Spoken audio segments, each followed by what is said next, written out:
Olá, sejam muito bem-vindos a mais um episódio do Jornada do Conhecimento. Eu sou Marcelo Fonseca, host do podcast, e hoje é a sequência da nossa série Pipeline de Liderança. Nós já falamos aqui em outros episódios sobre a passagem de líder de si para líder dos outros. No segundo episódio, nós já falamos sobre o desafio de quem lidera outros líderes, e agora a gente vai falar de quem subiu um pouco mais no desenvolvimento, na entrega e na hierarquia, e quem tem abaixo todo esse grupo.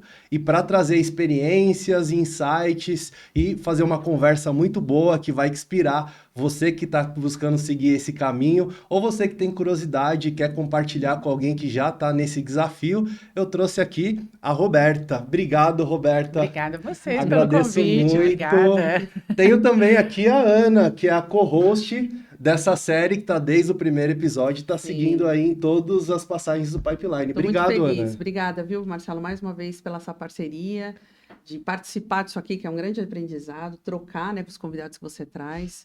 Eu tenho certeza que vai ser muito interessante essa conversa aqui com a Roberta, que tem muito para trocar com a gente. Muito bem. Roberta, conta pra gente, pra nossa audiência, um pouquinho da sua trajetória, o que você fez que conduziu você a chegar com essa bagagem, com esse nível de conhecimento e ter a atuação que você tem hoje. Bom, obrigada, Marcelo, obrigada, Ana. Estou muito feliz de estar aqui aprendendo juntos, porque eu falo que esse é um momento de troca, como você bem falou, Ana, é um momento de troca. Espero poder compartilhar os aprendizados, os erros que a gente tem nessa jornada, porque não é uma jornada de aprendizado, de acertos o tempo inteiro, mas é uma jornada de aprendizado, né? Então, bom, eu sou Roberta Serafim, eu gosto de falar que a minha escola começou dentro de casa. Então, eu falo que meus pais são as minhas referências de liderança, as minhas referências de traçar uma jornada, de ter um caminho voltado para a liderança. Eu aprendi muito dentro de casa. E aí, depois, durante a nossa conversa, eu vou explicar um pouquinho mais por que disso. Mas eu começo a minha jornada, mesmo profissional, eu falo com 11 anos de idade, que foi quando eu comecei a jogar vôlei. Que cedo. Então, quando eu comecei a jogar vôlei, né, com 9 anos numa escolinha e depois com 11 anos já num time de vôlei, você começa a ter, começa a fazer escola ali de trabalho em equipe, de colaboração, de time, de trabalho em rede. Então, eu falo que ali foi meu primeiro lugar de aprendizado profissional. E depois eu larguei o vôlei, fui fazer faculdade. Eu fiz faculdade de turismo e hotelaria, ou seja, nada a ver com o que eu trabalho hoje. Nossa! Sou turismóloga, gestora Turismo e hotelaria. de formação, então não tem nada a ver. Né? Então, sou turismóloga.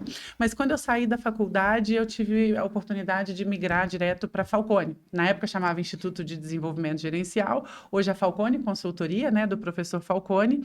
E ali fiquei praticamente 10 anos Que legal. trabalhando com diversos tipos de projetos, de redesenho organizacional, aumento de receita, redução de despesa, desdobramento de metas. Então, ali eu falo que foi uma escola de gestão, uma escola de trabalho de time também. Em 2015, eu fui alocada em um projeto voltado para a área de pessoas.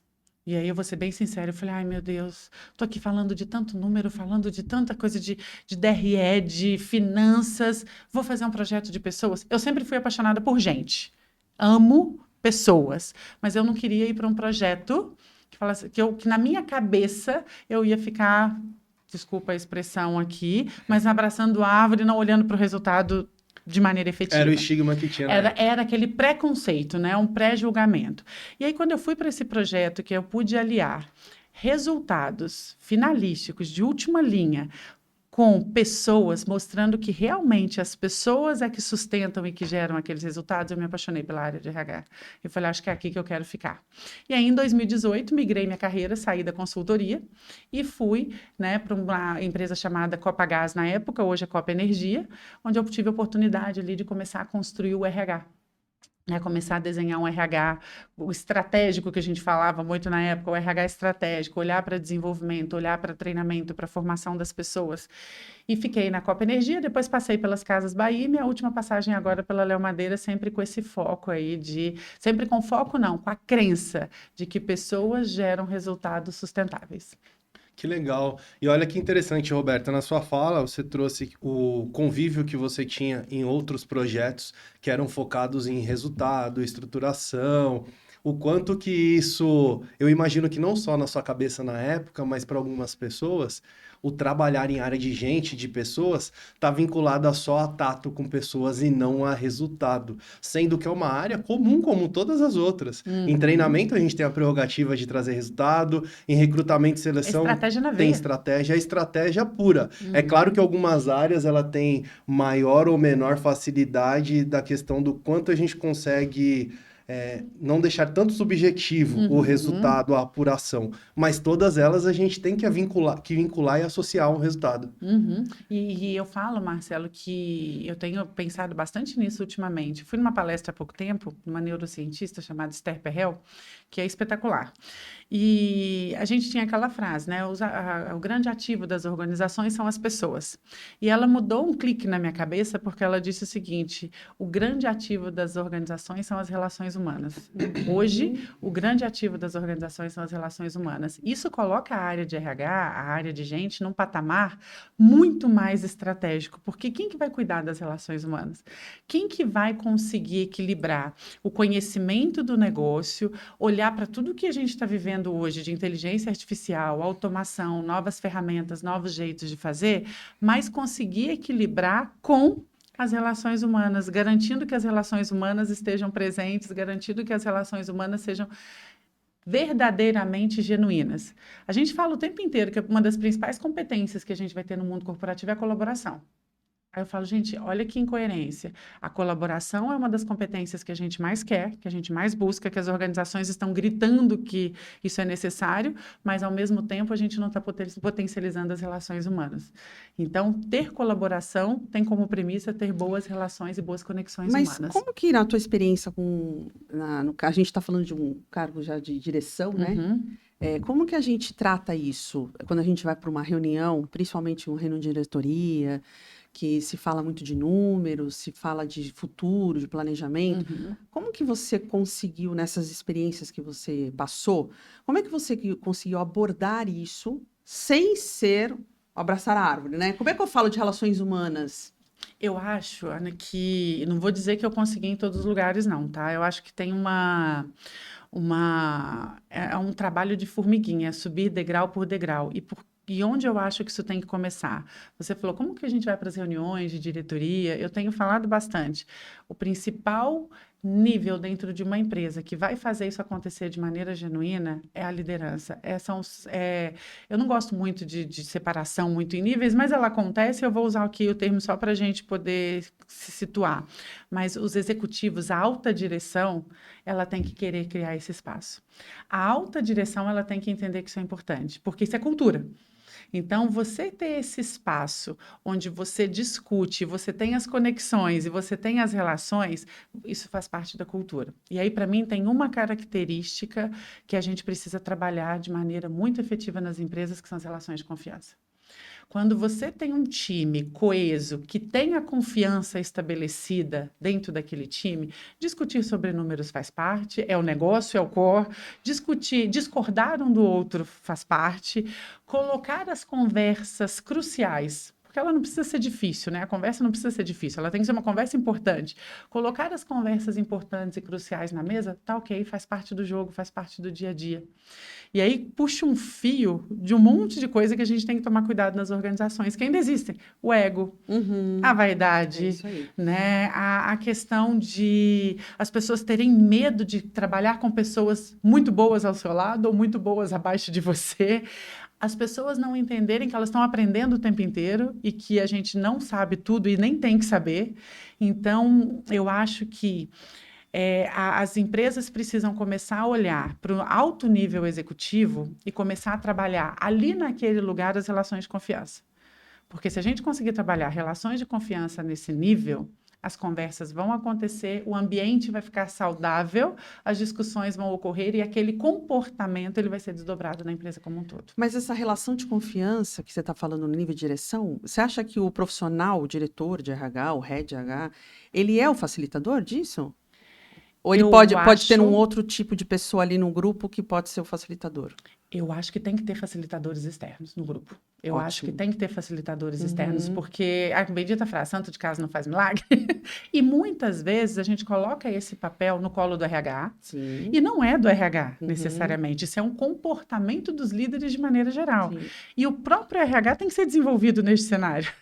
Então, ter facilitadores no grupo que permitam que permitam aquele grupo fazer reflexões acerca dessa criação desse espaço de confiança, eu acho fundamental. Uhum. Né? Eu acho que a gente tem que contar com pessoas que nos ajudem a enxergar os pontos de dor para que a gente consiga fazer reflexões em cima deles. E isso faz muito sentido, Roberta, e porque quando a gente olha alguns recursos que impulsionam o desenvolvimento das equipes, dos colaboradores de uma maneira geral, a gente tem feedback, a gente tem conversas cruciais. Como que você vai fazer isso se você não tem uma relação de confiança? É. Eu estava lendo recentemente um livro sobre a arte de dar feedback, que é da série Harvard Business Review. É muito interessante porque antes de começar a falar de técnicas e rituais, ele começa trazendo a importância da relação de confiança. Porque se você não tem uma relação de confiança, qual a credibilidade que eu vou dar para Ana falando sobre uma demanda de melhoria técnico-comportamental Vira burocracia. vira burocracia. E aí, olhando alguns rituais que existem em boa parte das empresas hoje, avaliação de desempenho, por exemplo, ela está vinculada a uma percepção sobre autopercepção e percepção dos colegas, pares, do gestor, do que precisa ser desenvolvido e melhorado tecnicamente e comportamentalmente. E o que vem junto com isso, vem o feedback, que às vezes é feito como continuidade e boa parte das vezes é como uma ação burocrática. E olha só, do mesmo jeito que você tinha uma concepção lá atrás sobre algumas atividades do RH, quando a gente olha a questão da avaliação de desempenho, o feedback, eu sinto que ele também tem esse estigma. É. Ele também tem esse vínculo, é uma grande oportunidade e desafio das empresas, da área de RH como facilitador, ajudar esse processo de mudança de mentalidade, que é como a gente vai não deixar de cobrar, não deixar de olhar o resultado, não deixar de ter conversas difíceis e, ao mesmo tempo, criar uma relação de confiança, porque um não anula o outro. Não, de forma Mas alguma. como a gente cria mecanismos para isso? Eu ouvi uma frase essa semana de uma colega nossa, da Joana, e ela falou o seguinte, ela falou, infelizmente, os processos de feedback ou de avaliação de desempenho viraram imposto de renda. Eu olho uma vez por ano e pronto. E aquilo bateu para mim, que eu falei, é verdade, é o que a gente vê que está acontecendo. E, de novo, né, eu estou bem voltada para esses estudos de confiança, porque quando a gente fala, né, de líderes que vão ter essa parte mais estratégica. Então, eu sou líder de mim, eu sou líder do outro, agora eu sou líder de uma estratégia, eu sou líder de um negócio.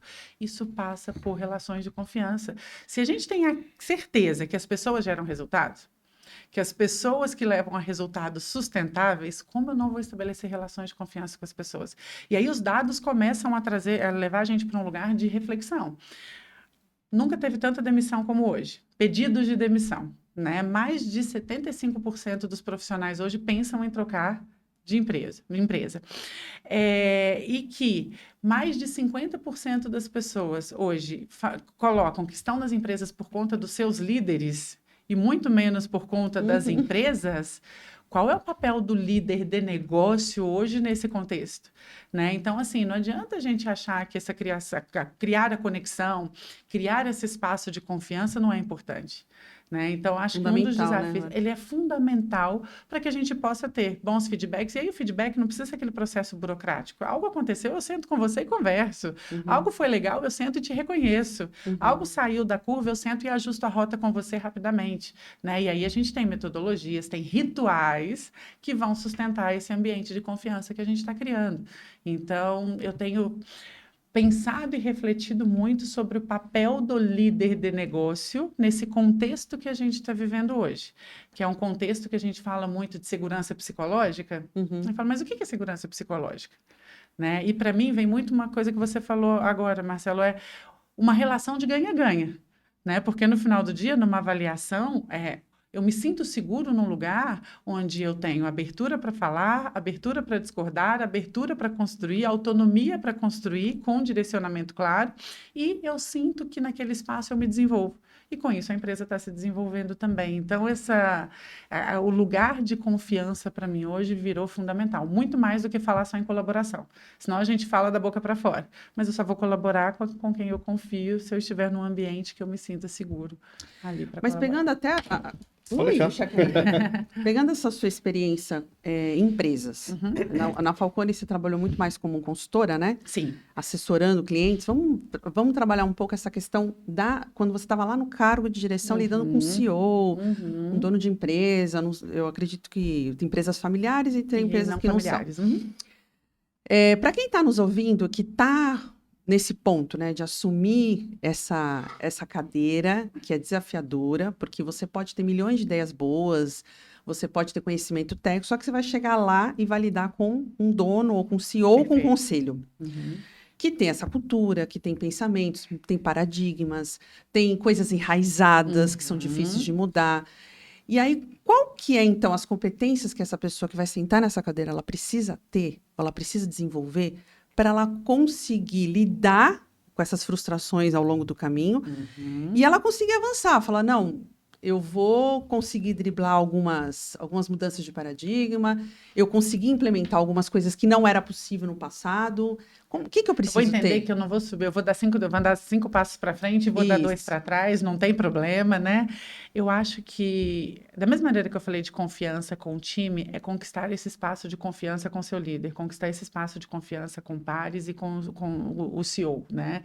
E eu acho que uma coisa importante é a gente começar. É um degrau que a gente sobe quando a gente está indo para esse lugar de direção. É um degrau que a gente sobe onde eu tenho que ter menos o olhar da árvore e mais o olhar da floresta. Eu acho que uma competência importante para quando a gente está subindo esse degrau é trabalhar a visão sistêmica. Eu colocaria 3 coisas na mesa. A visão sistêmica. Então, assim, o quanto que eu entendo e domino esse negócio para conseguir influenciar do jeito certo. Tá. Então, eu acho que o primeiro ponto é o RH, a direção, as pessoas que, né, estão assumindo essa cadeira de direção, o quanto que eu estou entendendo do negócio? O quanto que eu saio da minha visão, porque muitas vezes eu estou num lugar que não está nesse nível de direção ainda, e eu estou olhando para o meu silo, eu estou olhando para as minhas entregas, eu estou olhando para a minha área. Como que eu vou expandir agora? Eu acho que esse lugar é o lugar da expansão. Eu paro de olhar para a árvore, que era a minha estrutura, e começo a olhar para a floresta, começo a ter uma visão da floresta para conseguir entender o que eu tenho que conectar, que áreas eu tenho que conectar, que entregas eu preciso conectar para conseguir agregar valor ao resultado. Para conseguir agregar esse valor. Então, acho que a visão sistêmica é um primeiro ponto. Desenvolver e não ter vergonha, não ter problema de perguntar aquilo que eu não sei. Não sei sobre isso, deixa eu correr atrás, né? Deixa eu entender e deixa eu perguntar para quem sabe. O outro ponto é o pensamento crítico.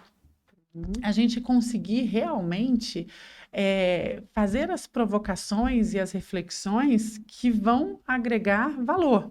Então, como que eu olho para os resultados e consigo questionar? Como que eu olho para aquilo que sempre foi assim e consigo mostrar que existem formas diferentes de fazer? Né? Então, acho que o pensamento crítico, ele, aliado a uma visão sistêmica, ele potencializa o seu lugar de direção. Mas tem um terceiro ponto que, para mim, amarra esses 2, que é coragem.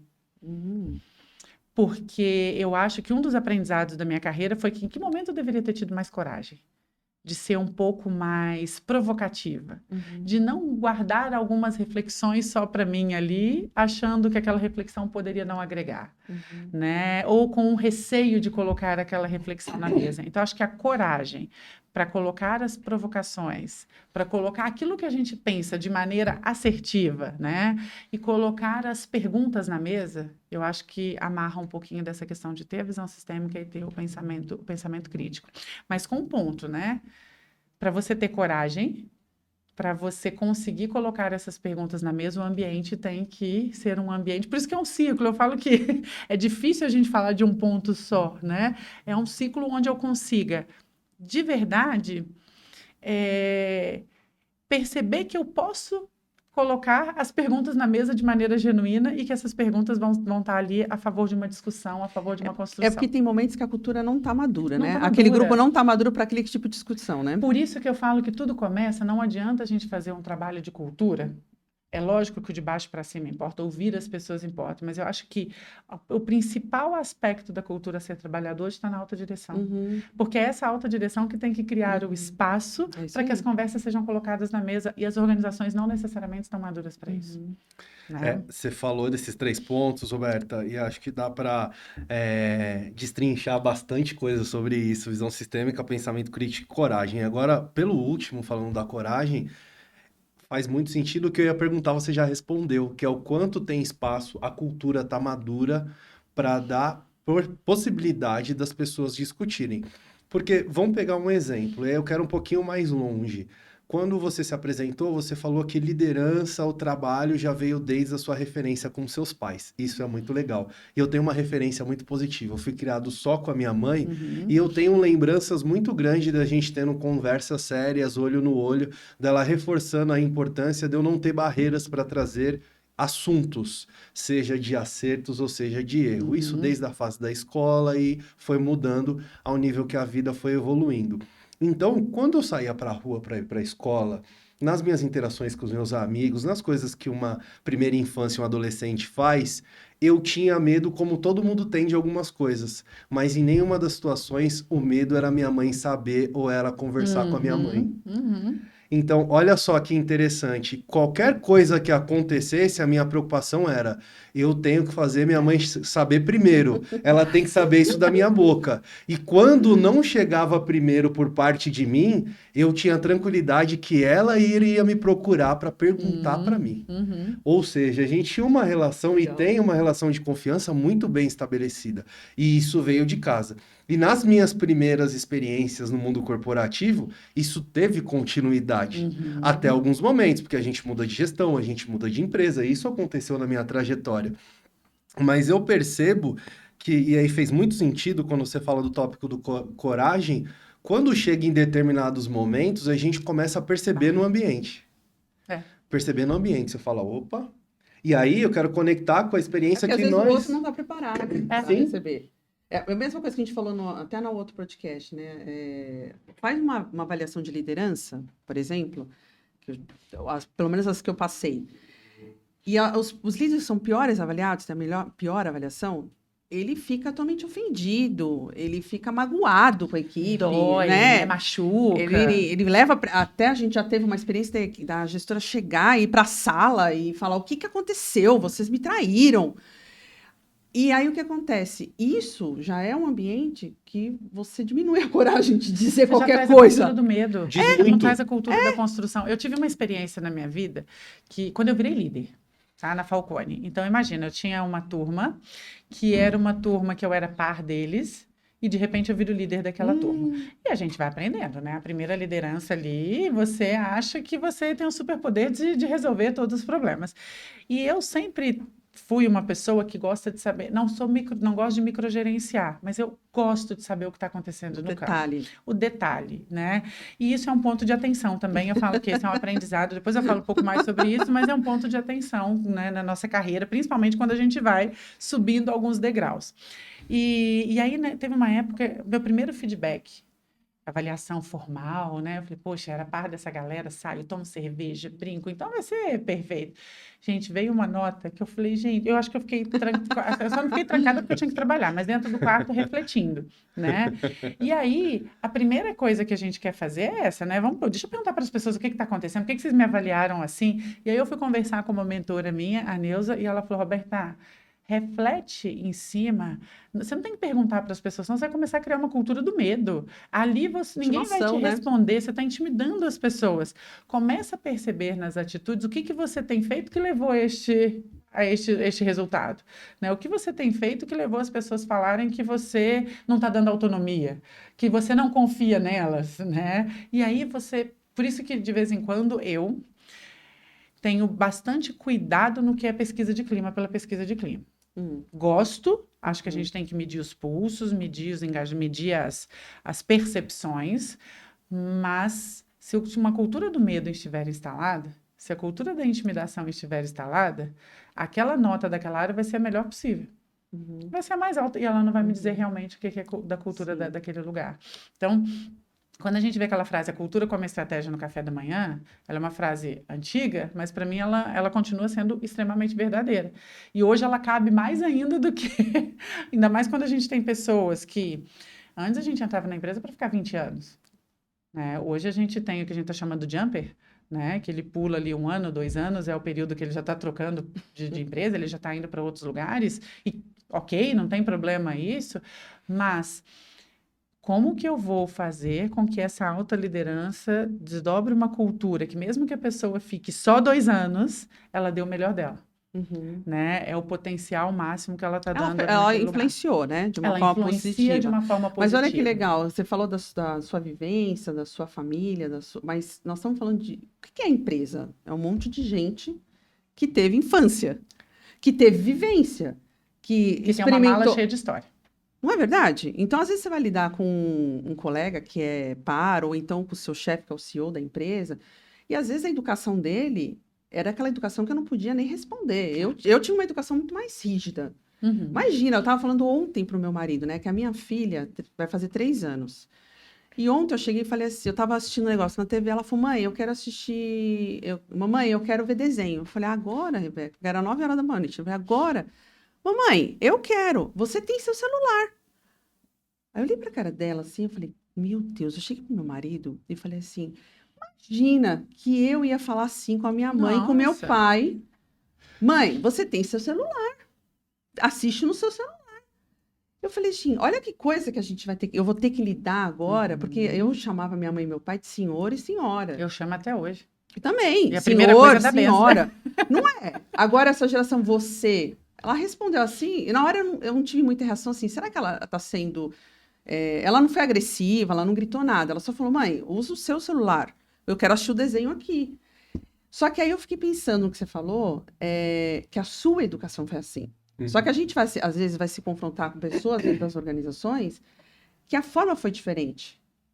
Então, às vezes, é o caminho à retaliação, o caminho é impor. Por que muitos líderes que eu atendo em sessões, às vezes, as empresas me procuram, por quê? Porque aquele líder não tem tato para falar. Ou é tudo a ferro e fogo. Aí você vai descobrir um pouco a história dessa pessoa. É insegurança, é uma forma de proteção. É como ela foi criada. É como foi criada, é como aprendeu a fazer as coisas. E aí que eu acho que quando você falou, eu entro naquele momento, que seja por 1 ano, 2 anos, 3 anos, mas eu sou um viés de influenciar, eu acho que é provocar esses mindsets, esses paradigmas que estão ali de forma organizacional, principalmente quando a gente fala de cultura de medo.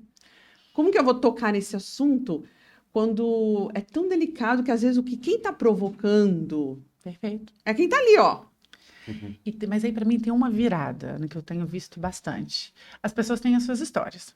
Sim. A gente não vai deixar a nossa malinha só vai enchendo. A gente não deixa coisas de fora da nossa mala, a gente só vai enchendo ela de aprendizados, de conhecimentos, de vivências. Mas tem algo que eu tenho percebido, que é, o líder, ele é uma pessoa em formação. Quanto mais a gente vai subindo, mais a gente vai aprendendo. O que eu tenho visto é, como que a gente vai, para algumas lideranças, virar uma chave de que você continua aprendendo, que o lugar do líder não é o lugar do poder, não é o lugar onde eu vou exercer aquilo que eu acredito o tempo inteiro, né? Então, como que eu consigo me conhecer e saber que se eu sou essa pessoa que traz essa criação, que traz essa formação, como é que eu mudo? Como é que eu aprendo? Porque, infelizmente, o que eu tenho visto é que tem muitas pessoas que, com essa muleta de que eu fui criada assim, de que essa foi a minha formação, ela acaba gerando um lugar que as pessoas não vão ficar. Ou então, assim, que eu sempre fiz assim, tá dando certo. E tá certo. Se eu cheguei até aqui, é porque eu sempre fiz assim. Olha o tamanho dessa empresa. E às vezes a gente se encontra com líderes que, né, os presidentes ou vice-presidentes que tiveram que sempre foram assim, que acreditam que aquilo ali vai dar certo. Aí eu estou enxergando aquela referência. Eu já fui assim, então eu vou potencializar meu comportamento. Só que o que eu falo é muito menos sobre liderar para cima e liderar para o seu time, e liderar com o seu time. Então, eu posso ter essas histórias, eu falo, eu sou filha de militar. Nossa. Estudei em colégio militar. Nossa. Né? Eu escutei a vida. O senhor e senhora, quando eu começava a falar com meu pai, pai, você o quê? Né? Porque tinha aquele lugar do respeito. Isso era o respeito que... A sua criação, né? Não foi, eu nunca tive medo dos meus pais, eu sempre tive respeito por eles. Da mesma maneira, qualquer conversa podia ser colocada na mesa dentro de casa, como pode até hoje. Mas...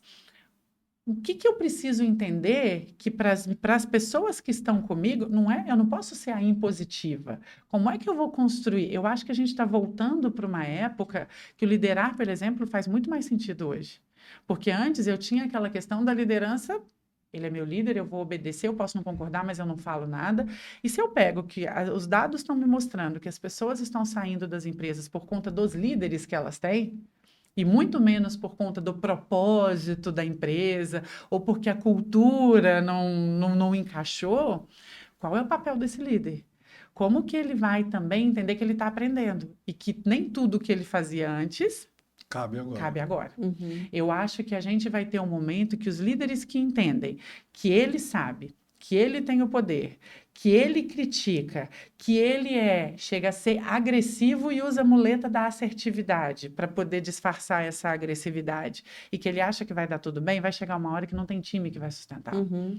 Vai chegar uma hora que as empresas vão olhar e falar, isso não cabe mais. Uhum. Não tem time que vai suportar esse lugar. Então, no nosso desenvolvimento de líder, e independente do estágio em que a gente esteja como líder, isso é uma coisa que eu acredito, se eu sou um líder mais júnior ou se eu sou um líder mais sênior, e para mim, quanto mais sênior, mais a gente vai ter que viver este lugar do líder que inspira. Uhum. Antes, eu acho que a gente falava assim, eu estou subindo porque eu estou conseguindo poder.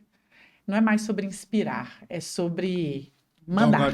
É sobre subir degraus e mandar fazer. Aqui eu tenho a caneta na mão. E, para mim, acho que a gente tem que inverter. E eu estou vendo essa inversão.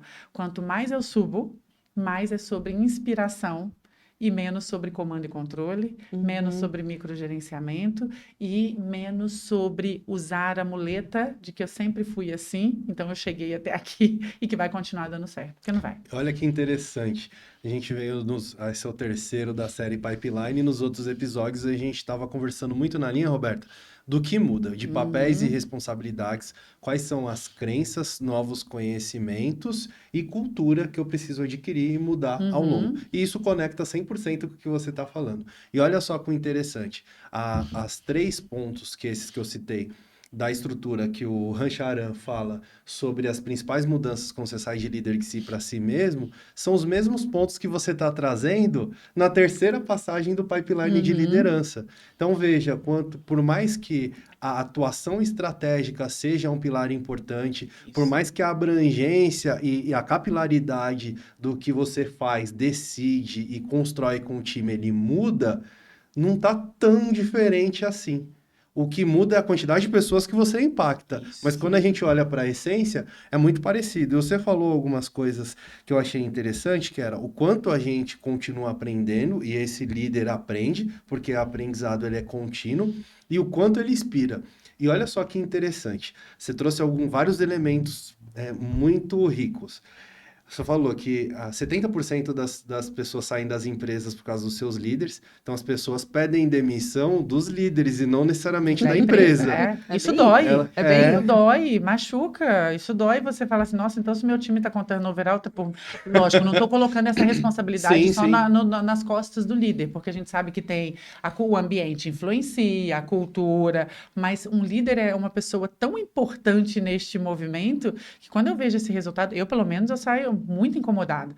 E aí eu falo assim, qual que é o turnover do meu time, gente? Será que o turnover está alto? As pessoas não estão... Lógico, às vezes a pessoa saiu porque tem uma oportunidade muito melhor e que bom. Estou formando pessoas para oportunidades melhores. Mas a gente, enquanto líder, deveria se atentar a esses números. Com certeza. E quando a gente olha para a questão do que foi dito aqui, que é o quanto você inspira, o quanto você continua aprendendo e sabendo desse dado, a relevância que é e o peso que é a cadeira desse líder, a atuação dele. E aí, por outro lado, a gente está falando também que esse líder é uma pessoa que ele tem pontos fortes e pontos a desenvolver como qualquer ser humano na face da Terra, e ele está em constante aprendizado. E olhando para tudo isso, olha só essa balança. Ele tem essa responsabilidade desse tamanho e, ao mesmo tempo, quanto mais inspirar, vai ter um impacto positivo e vai ter relevância no quantas pessoas querem ficar, porque, olha, aquela pessoa que está junto comigo hierarquicamente acima de mim, eu tenho espaço, eu tenho uma relação de confiança, eu aprendo, não tenho a cultura do medo nem de microgerenciamento.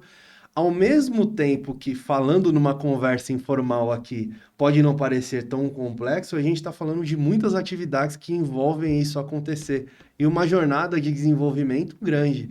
Então, Roberta, por onde começar e qual seria o caminho para construir esse repertório, essas habilidades que não parecem ser tão simples quando a gente sai da conversa, né? Eu falo, Marcelo, que a gente precisa começar se conhecendo. Quem sou eu enquanto líder? A gente falou bastante disso. Eu vi né, eu acompanho aqui os episódios também, né, tenho acompanhado vocês, e o autoconhecimento, ele é fundamental. Eu preciso me conhecer. Eu esqueci o nome até o final, eu pego o nome para citar quem é a pessoa, mas eu esqueci aqui agora, mas que ela fala que a gente tem vários quartos, né? A gente é uma casa cheia de quartos e eu tenho que saber qual que é o meu quarto, qual o quarto que eu gosto de ficar e tenho que saber quais são as minhas forças e fraquezas nos outros quartos para que eu consiga caminhar por eles, porque eu não sou um quarto só enquanto eu estou na empresa. Eu, por exemplo, eu sou uma pessoa, né, quando eu faço minha análise ali num teste que ela coloca ali, eu sou uma pessoa que eu vou muito para o lado emocional.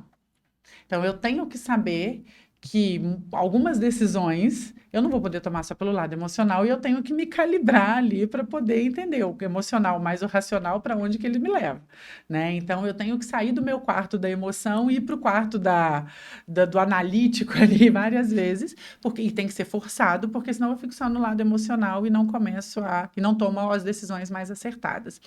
Então, eu acho que o primeiro passo é se conhecer.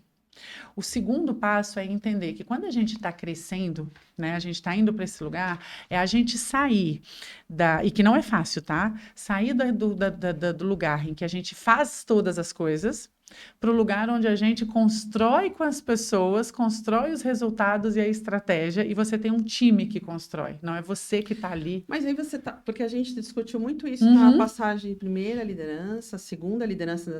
Aí quando você chega num cargo de direção, você acha que ainda tem esse resquício de querer estar ali no detalhe, querer estar na operação? Tem, eu posso falar por mim, tá? Eu posso falar por mim, tem que ser um cuidado muito grande, porque eu acho que, eu vou dar um passo atrás, eu acho que depende da maturidade da organização e da maturidade dos times para a gente saber como a gente equilibra e divide o nosso tempo. Tá. Quando a gente está ali, eu não acredito em líderes que vão ficar 100% do tempo na estratégia. Eu, Roberto, não consigo ver isso no dia a dia. Como é que eu inspiro meu time? Como é que eu desenvolvo o meu time? Se a gente aprende muito no on the job ali, se a gente aprende no dia a dia. Então, eu acho que quando a gente vai subindo, o que vale é o equilíbrio e que eu tenha muito mais tempo na minha balança pensando na parte estratégica, construindo o futuro, do que só fazendo o presente girar aqui, só executando e fazendo pelo time. E esse tem que ter um cuidado, tá, Ana? Eu falo por mim, que esse é um dos grandes pontos que eu, Roberta, tenho que me cuidar o tempo inteiro, porque se deixar eu entro na operação o tempo inteiro. Sério, se deixar eu quero saber como é que tá o treinamento XYZ que está sendo dado na sala de aula tal, porque eu gosto disso. Não é sobre ter controle. É sobre gostar de ver como as coisas estão acontecendo. Qual que é o cuidado que eu tenho que ter? Eu não posso deixar isso ser 80% do meu tempo. Eu tenho que fazer com que isso seja menos do meu tempo para que eu possa pensar mais em futuros. Mas, por outro lado, uma reflexão que eu faço é qual é a maturidade, o que é futuro e o que é maturidade da organização para a gente entender o que é pensamento estratégico e o que não é. Quando me perguntam assim, o que é estratégico para você, Roberto? Eu não sei, depende da maturidade da empresa. Eu tenho que entender o lugar que eu estou pisando. Eu tenho que entender onde eu estou atuando. O professor Falcone falava bastante com a gente, rotina é estratégia. Você ter processos bem desenhados, isso muda o patamar de resultados. E às vezes eu chego em organização, na época da consultoria eu vivi muito isso, você chega em organização que não adianta querer pensar porque agora está no hype, não vou falar que é hype, porque a inteligência artificial não é hype, isso é presente, isso a gente está vivendo essa inteligência já. Mas o que eu estou vendo é que tem um monte de empresa falando só em inteligência artificial e achando que isso é estratégico, mas não tem o mínimo do processo desenhado, não tem nem o dado estruturado para trabalhar sobre isso. Então, se eu chego nesse lugar, será que a minha parte estratégica vai ser ficar pesquisando um monte de inteligência artificial que está aí disponível para a gente? Ou será que a minha parte estratégica vai ser ajudar a organização a construir os processos, a ter uma maturidade de dados, para que aí sim a gente possa colocar uma inteligência artificial para rodar? É quase que uma obra, por exemplo, se você você foi contratada para ampliar uma casa, né? Você tem um terreno, só que você percebe que o pedaço que tem lá ainda precisa de muitos ajustes. Então, eu vou pensar na ampliação? Não, primeiro eu vou pensar nesses ajustes dessa casa para trabalhar a ampliação. Seria mais ou menos isso? Isso, não dá para começar a construir a casa do telhado. Né? Eu acho que esse exemplo é bom, porque... Então, quando eu me vejo nesse lugar de direção, então eu acho que são duas coisas. Primeiro é o cuidado, porque o nosso perfil, quando eu estou fazendo essas mudanças, estou caminhando na minha jornada, achar que a gente tem que ficar muito no operacional. Então, é um cuidado. Eu tenho que me conhecer e tenho que, sim, fazer uma gestão da minha agenda e do meu tempo para que eu possa liderar os outros e para que eu possa pensar na estratégia. E não entre nessa operação todo dia, toda hora. Por outro lado, se a empresa não tem a maturidade suficiente, não é nem maturidade suficiente, a depender do nível de maturidade que essa empresa está, se eu ficar só no estratégico, eu viajo. Sabe aquela que você fala assim, nossa, a Roberta está viajando, volta para a terra, vamos ver onde a gente vai aterrissar, vamos aterrissar aqui primeiro e depois... Então, eu acho que tem uma necessidade nossa, enquanto líder, mas também da empresa, desse grupo executivo, fazer uma discussão e entender qual que é o nível de maturidade que a gente está. Eu acho que essa sensibilidade para entender o ambiente que você está. Que é uma coisa que, assim, pela minha experiência, eu penso que você pode ter formação, você pode ler livros, você pode... Enfim, mas tem uma coisa sua, que é a sua sensibilidade para sentir como é que está aquele ambiente, né? Você concorda? Concordo perfeitamente. Agora, como é que as coisas se alinham?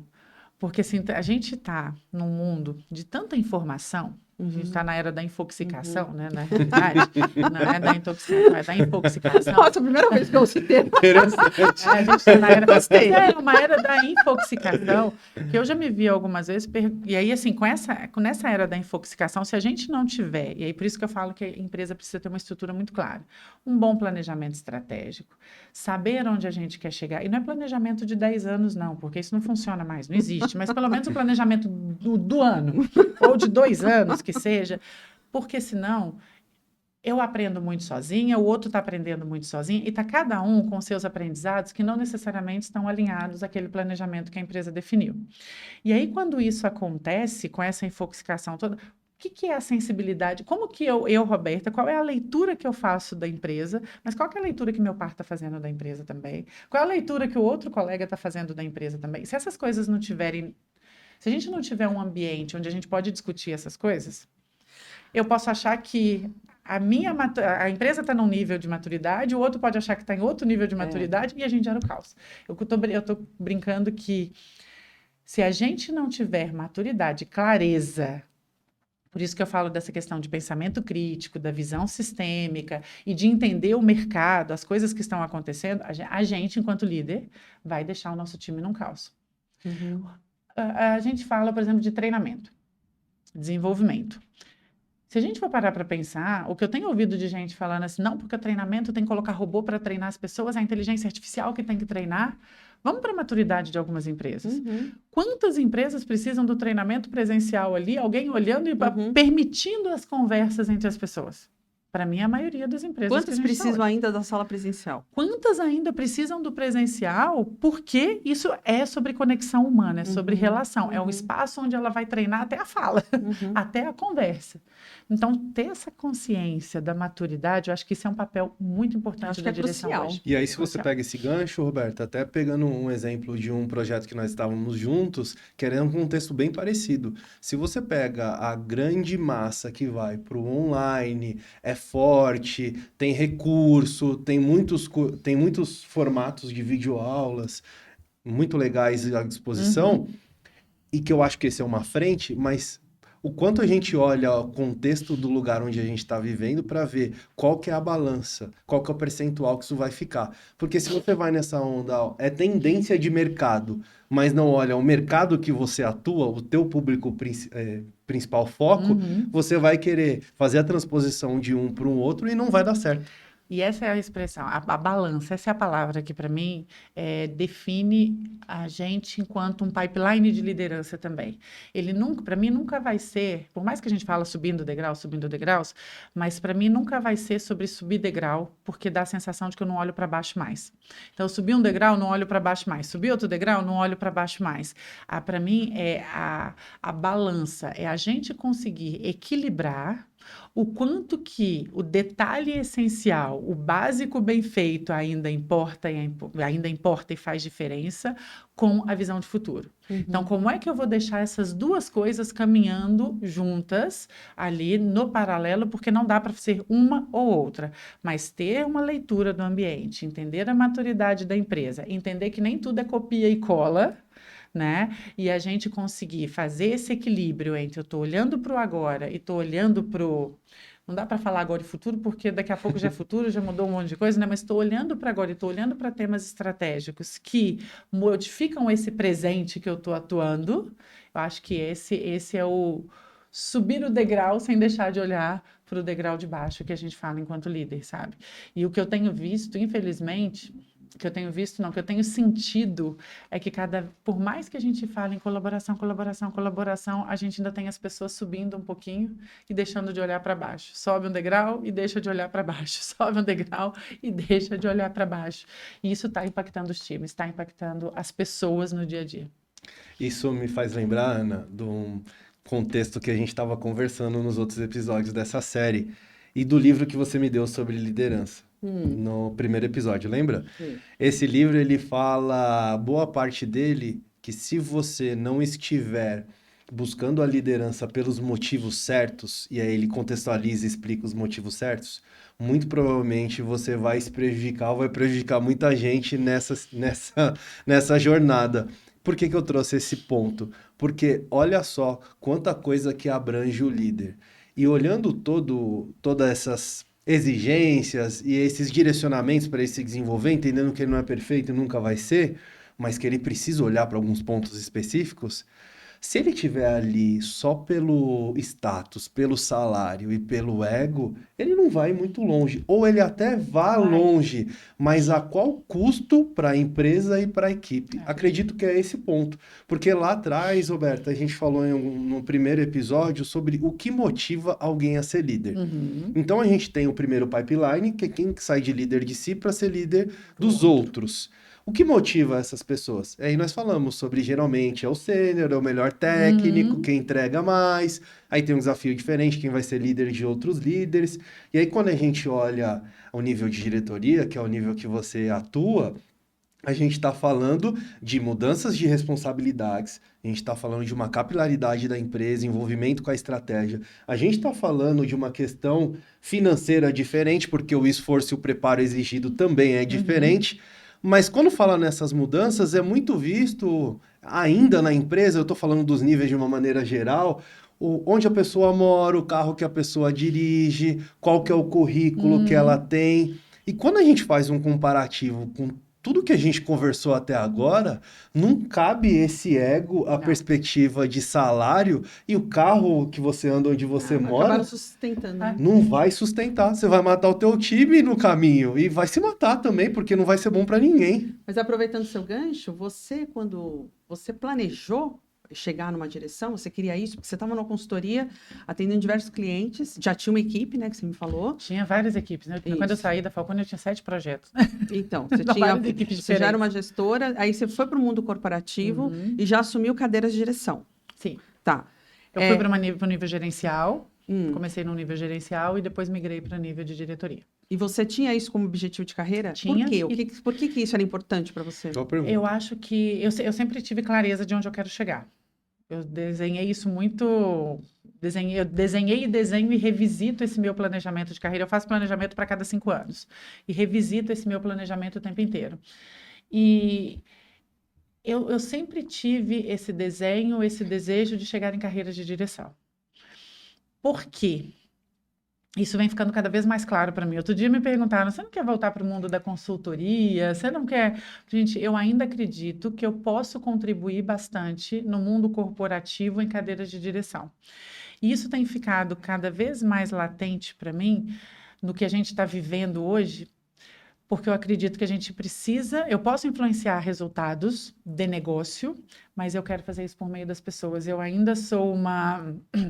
Eu ainda acredito que a liderança servidora, e não estou aqui falando dessa liderança servidora no seu aspecto mais fluff, mais soft, mas uma liderança que permite o desenvolvimento de outras pessoas, ela é algo que, aquilo ali é algo que está dentro de mim. Eu sempre gostei de dar aula. Adoro dar aula, adoro uma sala de aula, adoro discutir com pessoas e gosto de aprender com pessoas. Né? eu gosto de construir com as pessoas, tanto é que até no trabalho hoje em dia, né, tem quem trabalha comigo há mais tempo, né, Marcelo, a gente estava no projeto juntos, você já viu, vou para quadro e vou escrever. Eu pego, adoro sala que tem quadro e caneta, que eu gosto de escrever e vamos desenhar, vamos co-construir. Então, eu acho que quanto mais pessoas estiverem na direção pensando, olhar para resultados, mas olhar para o desenvolvimento do outro de maneira genuína, isso vai trazer para a gente um ambiente mais saudável, um ambiente de mais felicidade, um ambiente onde as pessoas se sintam pertencidas a algum lugar. E eu acho que eu só vou conseguir isso numa cadeira de direção. E eu gosto de falar de estratégia. Eu gosto de discutir resultado. Quando eu falo de chegar na direção, meu desenho nunca foi por poder. Isso é algo que... Poder e status é algo... Quem me conhece no dia a dia vai ver que isso não é... O negócio de poder e status não é comigo. É realmente sobre influência.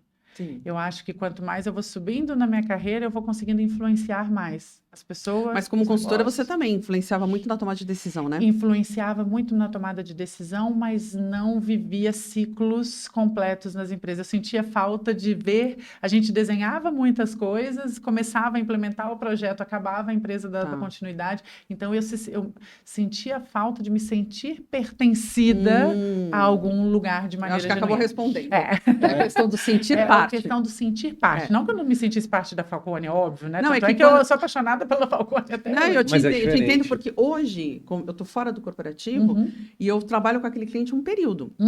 Depois, eu não sinto parte, mas é só aquele momento. Eu visto a camisa, são 6 meses, 3 meses, vão trabalhar, acabou. Fechou o ciclo. É isso aí. Então, é essa vontade de sentir parte, né? Esse pertencimento. Então, eu acho que ainda tenho muito a contribuir aí, mas sempre voltado para essa questão do lado humano, sabe? Mas deixa eu só fazer um gancho aqui. Eu ouvi um negócio, eu estava num evento espetacular essa semana e eu tô com várias coisas bombardeando aqui na minha cabeça. Compartilha com a gente. Ela não para, né? Evento, Não, mas eu ouvi uma coisa essa semana que você falou ali, né, Marcelo, que, porque é status, é carro, o que eu já fiz, essas experiências que eu já vivi. Eu ouvi uma coisa que, para mim, é uma quebra de paradigma. Ele falou, parem de falar em experiências e passem a falar em repertórios de futuro. Isso está aqui na minha cabeça martelando. E aí eu falo, gente... Aí ele fala, a liderança do futuro é aquela que consegue ter repertório de futuro. Então, para mim, quando a gente vai subindo esses degraus, isso foi até interessante que foi 2 dias, isso antes de vir para cá, né? Então... Como assim, Roberto? Explica melhor esse repertório. Eu ainda não vou conseguir explicar muito no detalhe, porque é algo que eu acabei de aprender. Mas eu queria compartilhar em relação a isso? Que eu estou sentindo. Por quê? Quanto mais a gente... Deixa eu fazer uma correlação. Quanto mais a gente vai falando que vai subindo na carreira, a gente vê as pessoas falando de egos, a gente vê as pessoas falando, né? Eu fiz assim e deu certo, e é por isso que eu cheguei onde eu estou. E ele trouxe essa pessoa, o Thiago Matos, né, um futurista, que eu já tinha visto alguns estudos, mas não conheci, tive a oportunidade de conhecer essa semana. E ele trouxe o seguinte, as experiências, elas falam de passado. E às vezes a pessoa fala que tem 20 anos de experiência, eu achei espetacular, mas na realidade ela tem 1 ano, porque a experiência é sobre fazer coisas novas, e ela tem 20 anos de trabalho fazendo a mesma coisa o tempo inteiro. Então ela às vezes tem menos experiência que um estagiário que já viveu vários ciclos, as experiências falam de ciclos. E aí eu achei aquilo tão interessante que eu falei, poxa, quanto mais a gente vai subindo na carreira, ter essa visão sistêmica, ter esse pensamento crítico, não é sobre o que eu vivi, porque eu fiz a mesma coisa nos últimos 20 anos. Isso não é sobre experiência. Que ciclos eu fui vivendo e o que eu fui aprendendo e como eu tenho repertório de futuros. Como eu consigo começar a prever o que vem pela frente. Como eu consigo entender o que as pessoas... Vamos levar isso para a gestão de pessoas, né? Para a gente ali no dia a dia das empresas. O que faz as pessoas quererem ficar nas empresas? Então, o que fazem? O que engaja uma pessoa? O que motiva uma pessoa? Principalmente essas gerações são diferentes das nossas, né? Principalmente as gerações que são diferentes das nossas. Então, quanto mais a gente vai subindo esses degraus, eu acho que é menos sobre ser líder técnico, por mais que, na nossa terceira passagem lá da liderança, né, o Rancharan fala muito que é parar de olhar, não é parar de olhar, é evoluir para uma fala de deixar de fazer acontecer para construir a estratégia. Né? Então, eu deixo de fazer acontecer, fico executando o micro ali no dia a dia e vou desenhar a estratégia, vou construir o futuro, mas como, ao mesmo tempo, a gente olha para a construção desse futuro, tendo como base a questão da liderança de pessoas ali, como premissa para esses líderes. Então, é muito menos sobre só o conhecimento técnico e muito mais sobre essas experiências, essas vivências, e ter esse repertório de futuros em tendências, mas também na gestão de pessoas. Então, eu estou com isso martelando na cabeça, gente. Eu preciso passar pelo menos alguns anos estudando e lendo essas coisas. É uma coisa super interessante. E é interessante, quando a gente olha o mundo atual, que nós estamos na era do acesso à informação muito fácil por vários veículos, a gente não tem mais uma necessidade como era antigamente, e não é tão longe assim, de depender da passagem de conhecimento apenas vinculado ao momento formal de sala de aula, onde o comportamento e os desafios que eu faço atribuídos às pessoas, isso diz muito mais. É claro que o conhecimento técnico ali é importante, mas ele pode ser adquirido de outras maneiras, que não muito longe a gente não tinha tanto recurso assim.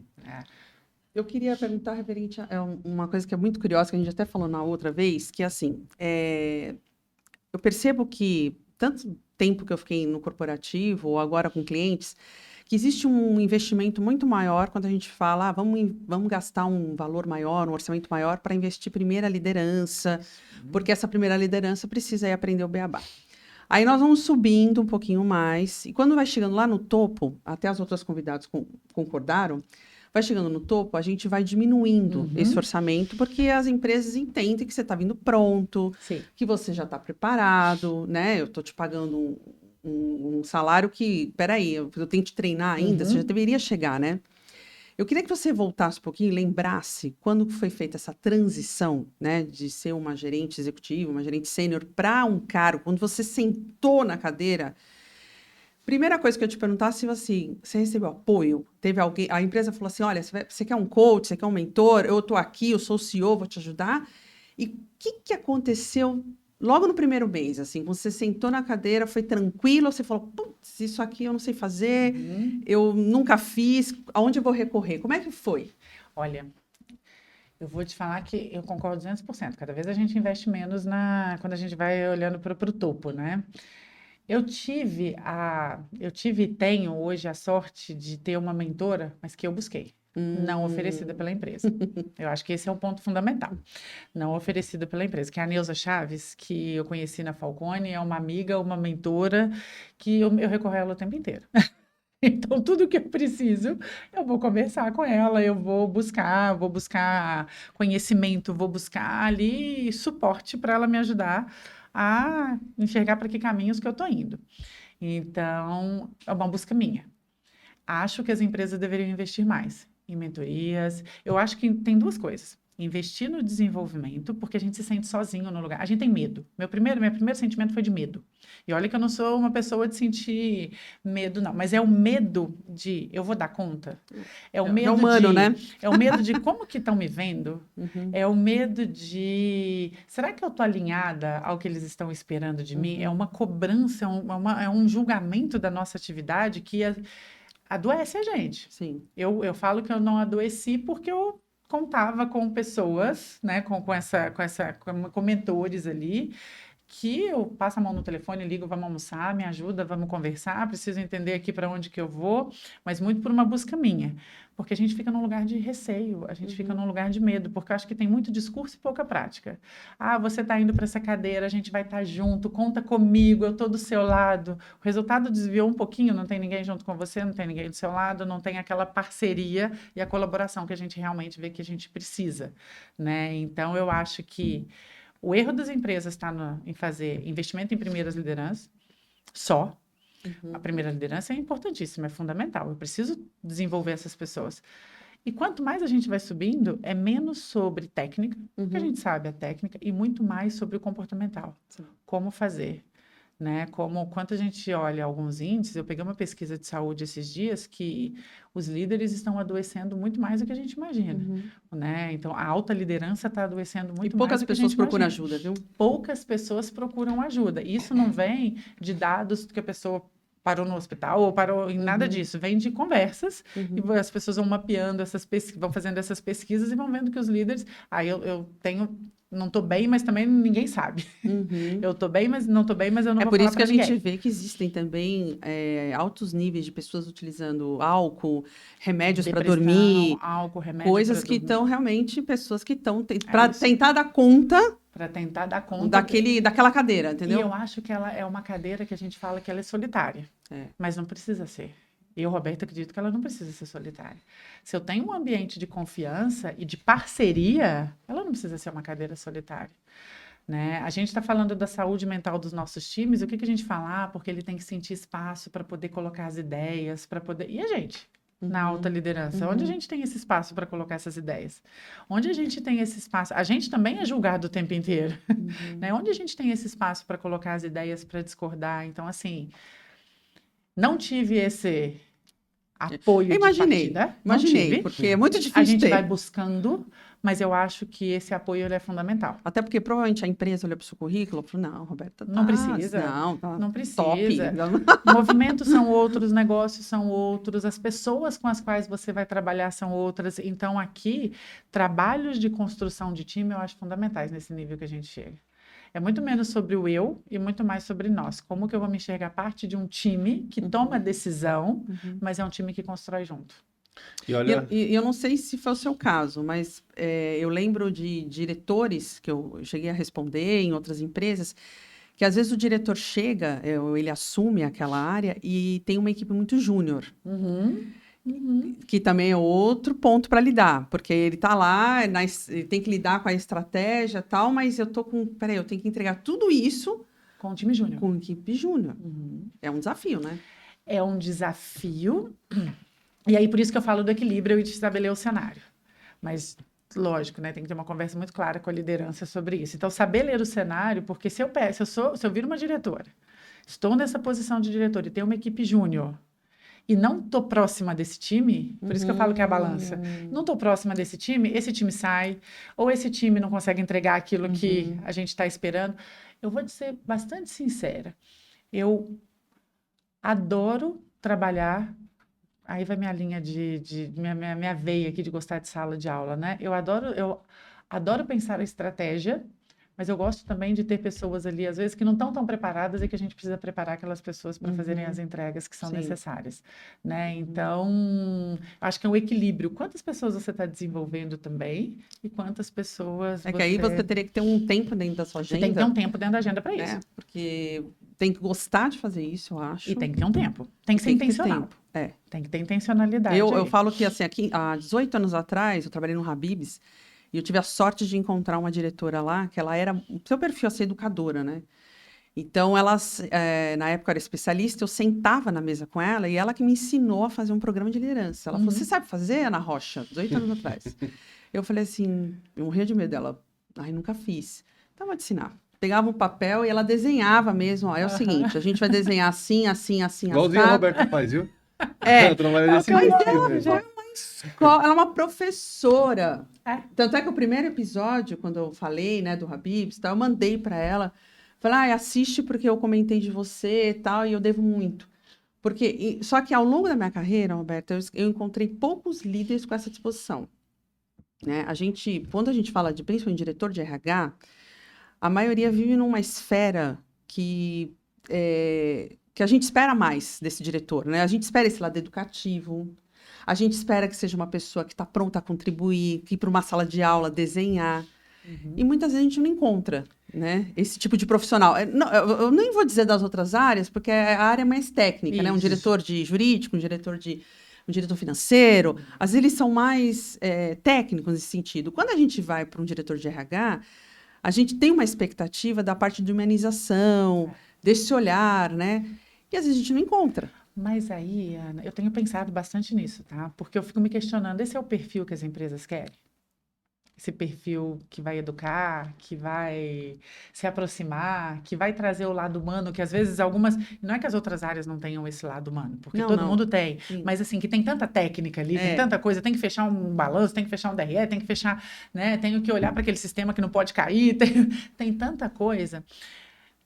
Em que momento as empresas ou elas querem ou não querem enxergar que isso é importante dentro das empresas? Que se a gente está falando de colaboração, conexão, como é que a gente vai... Será que as empresas elas querem hoje um RH assim?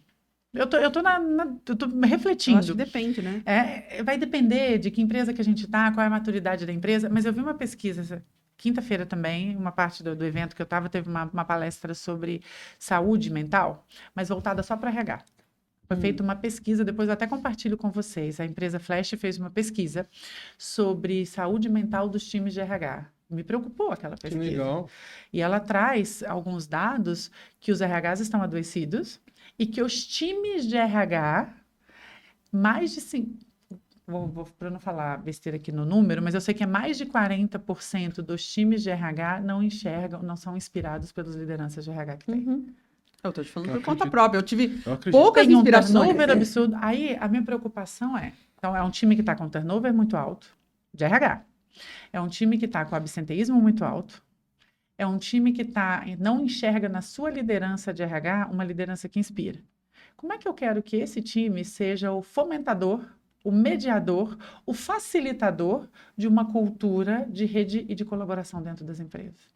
Muito difícil. E o que você falou é tão verdade, Roberta, porque há alguns anos eu trabalhei numa empresa onde o turnover de um gerente, para simplificar bastante, a cadeira de gerente de RH, ela estava em tentativa de ter alguém fixo há 4 anos.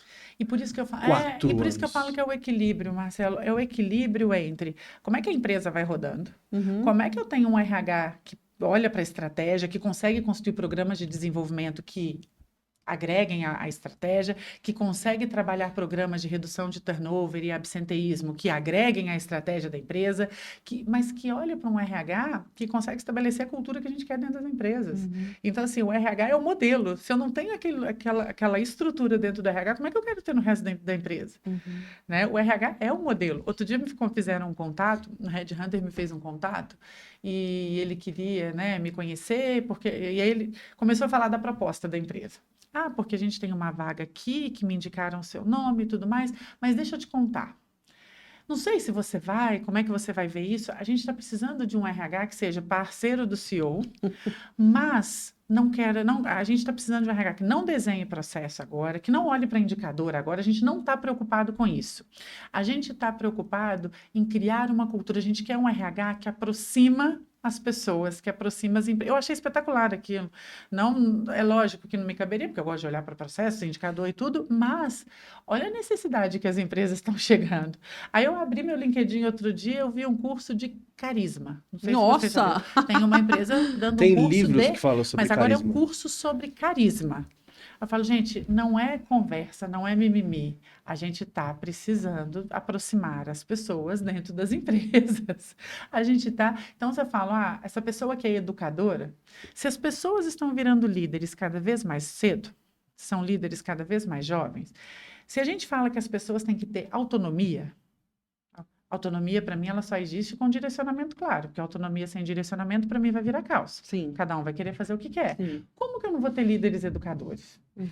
Como que eu não vou ter líderes que estejam dispostos ali no seu tempo a sentar e escrever? Eu tive líderes assim na minha vida inteira.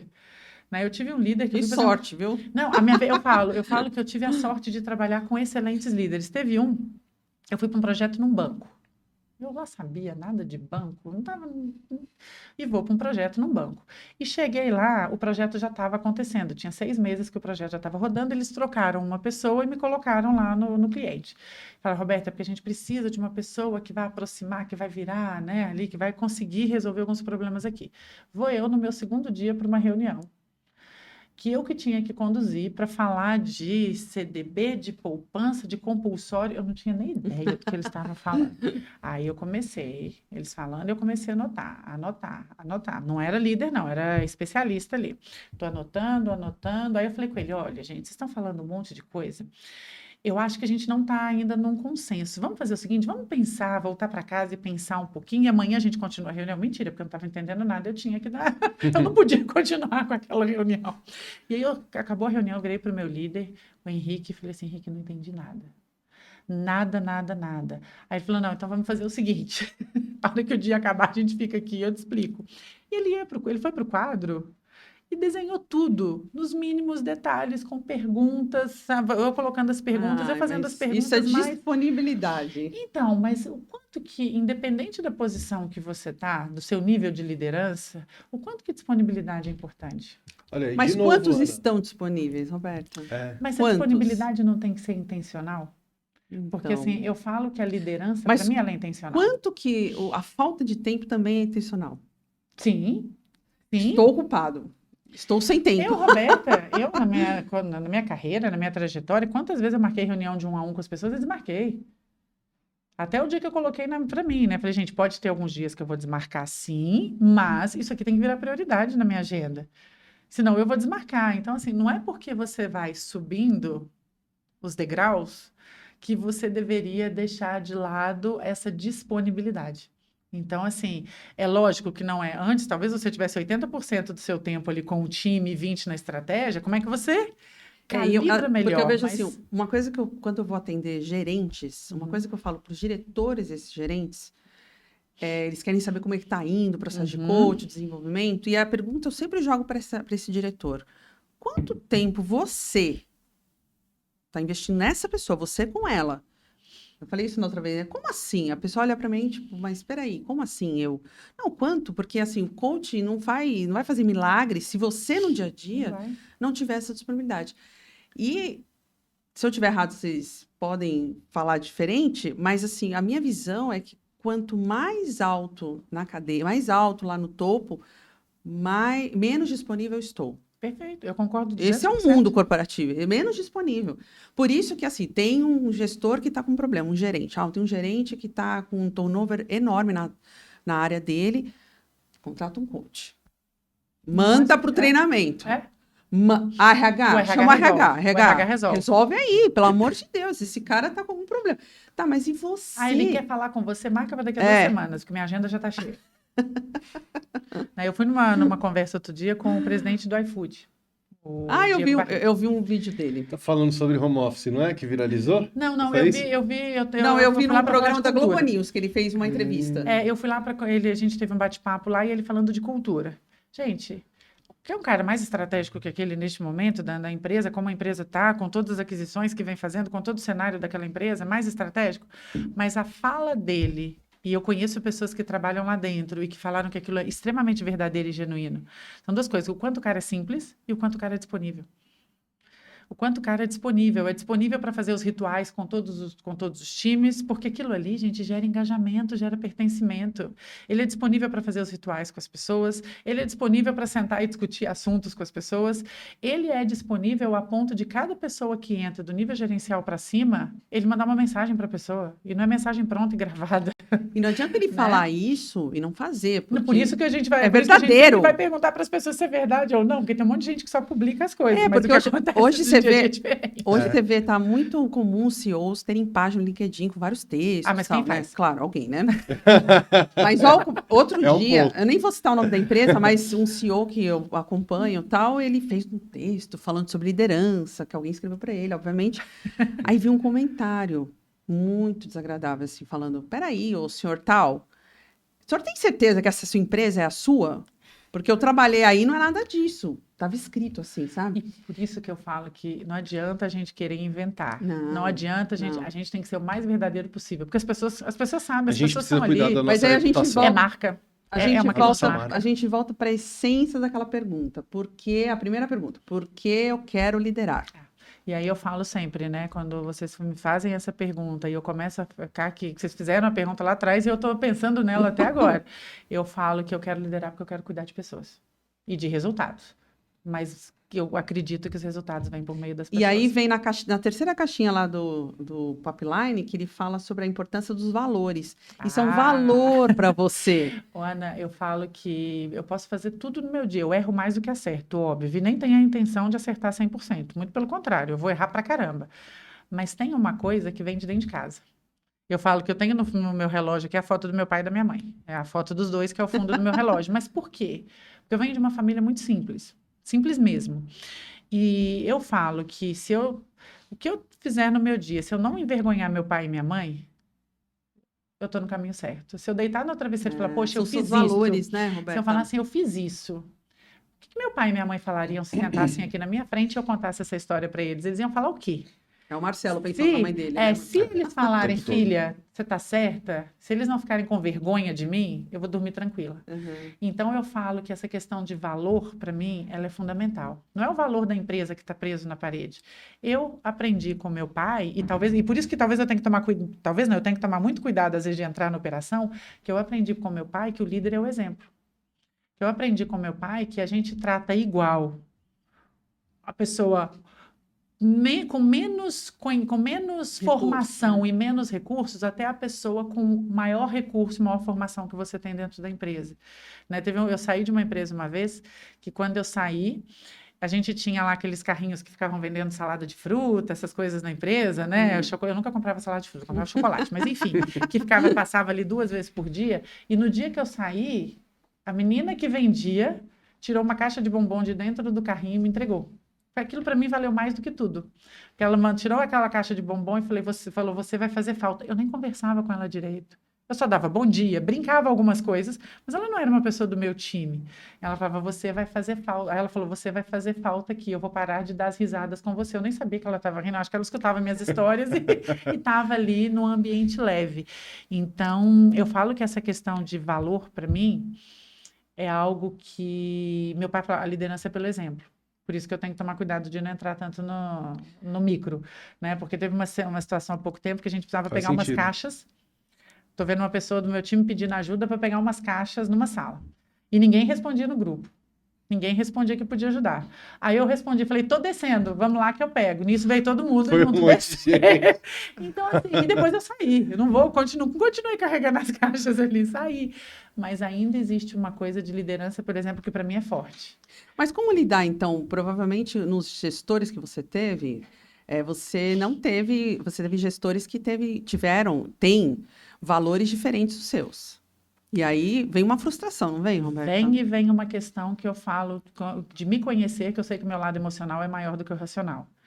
E aí, talvez, quando eu falo da questão da coragem ali, né, de um líder ter coragem, é para ele ter coragem também de tomar as decisões que ele precisa tomar sem ficar pensando só no coração, sem olhar só para o coração, para você conseguir ter aqueles valores que você acredita e que você defende permeados com o seu time. Não é que os comportamentos são todos iguais, mas os valores deveriam conversar. Eu tive uma oportunidade, Roberto, falando das questões de valores familiares, que eu trabalhava numa empresa e aí recebi uma oportunidade para ir para outro lugar, eu comuniquei a empresa. E aí eu comuniquei essa empresa, já estava tudo certo, o dia que eu ia começar na nova, e eu recebi uma contraproposta para ficar. Mas foi uma contraproposta de uma outra atividade para ganhar o dobro do que eu fazia, bem tentadora. E que me fez brilhar muitos olhos. Mas, ao mesmo tempo, eu já tinha combinado e dado uma palavra que eu iria para outra empresa. Aí eu cheguei em casa, como eu disse, do convívio para contar para minha mãe. A minha mãe me deu uma Ou seja, comida de rabo. Falou, como assim? Você já deu a sua palavra para outra empresa, já fez o combinado e agora, por conta de uma proposta, vai ficar? É claro que na simplicidade dela na vida que ela teve trabalhando, não era o modelo de mundo corporativo que a gente conhece, mas o olhar dela foi, Você vai trocar a palavra que você deu por causa do dobro do salário? Não é assim que se resolve as coisas. Me deu uma lição de moral, puxou o olho, eu já tinha isso meus 20 anos, 20 e Aham. poucos anos. E aí, com o frigir dos ovos, foi entre a dúvida e o A palavra. direcionamento da minha mãe, eu vou pela recomendação dela. E Melhor. eu saí Puxa, e continuei. e puxa uma coisa que eu acho que vale colocar. Você falou desse texto do LinkedIn, né? Eu falo, gente, marca. E puxa uma quarta característica que eu falo de quanto mais a gente vai subindo na liderança é algo que a gente deveria preocupar. Porque quando eu falo de pensamento crítico, de visão sistêmica, eu estou falando muito da parte técnica. Uhum. Mas tem uma parte comportamental que eu acho que quanto mais a gente sobe na nossa cadeira, a gente deveria cuidar disso, que é a coerência. Hum.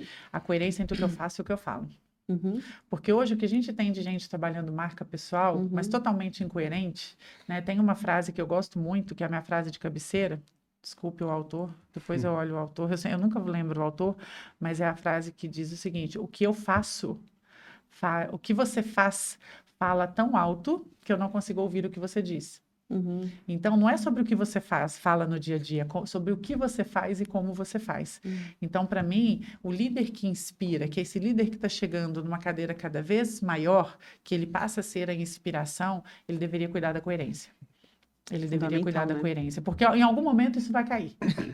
E no Em algum mundo, momento isso vai cair, em algum momento as pessoas vão perceber que você não é coerente e que aquilo ali te faz ser uma pessoa menos inspiradora ou não inspiradora. e é tão real que no mundo da criação de conteúdo de várias plataformas, Não é o fácil. desafio é, e com inteligência artificial para te apoiar na construção de textos, É. que também não Escrever é é mais um fácil, né? desafio de Gente, tempo, tem gente escrevendo cada escrever. coisa que você fala assim, eu quero trabalhar nessa empresa. Eu conheci É, uma pessoa esses dias que falou assim, não, porque eu saí de tal lugar, porque eu tava, minha saúde mental já não aguentava. Eu abri o olho e falei, mas sério?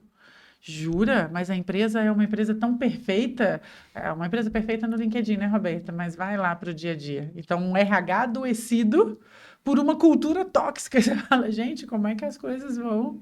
Né? E, Então, e a importância que os atores e atrizes desses conteúdos passam a ter uma relevância muito maior. Porque imagina, Roberto, você é uma pessoa super ativa no LinkedIn, eu posso falar isso tranquilamente porque eu já mas trabalhei com você. eu escrevo tudo, tá? O que eu E, escrevo é o que eu acredito. e que eu Sou eu trabalhei com mesma. você. Mas as pessoas que eu conheço, que tiveram contato com você, vão olhar as coisas do LinkedIn e falar assim, não, aquilo ali é a Roberta mesmo, aquilo ali já fez, aquilo ali faz, vai em contra o que ela pensa. Por Uhum. quê?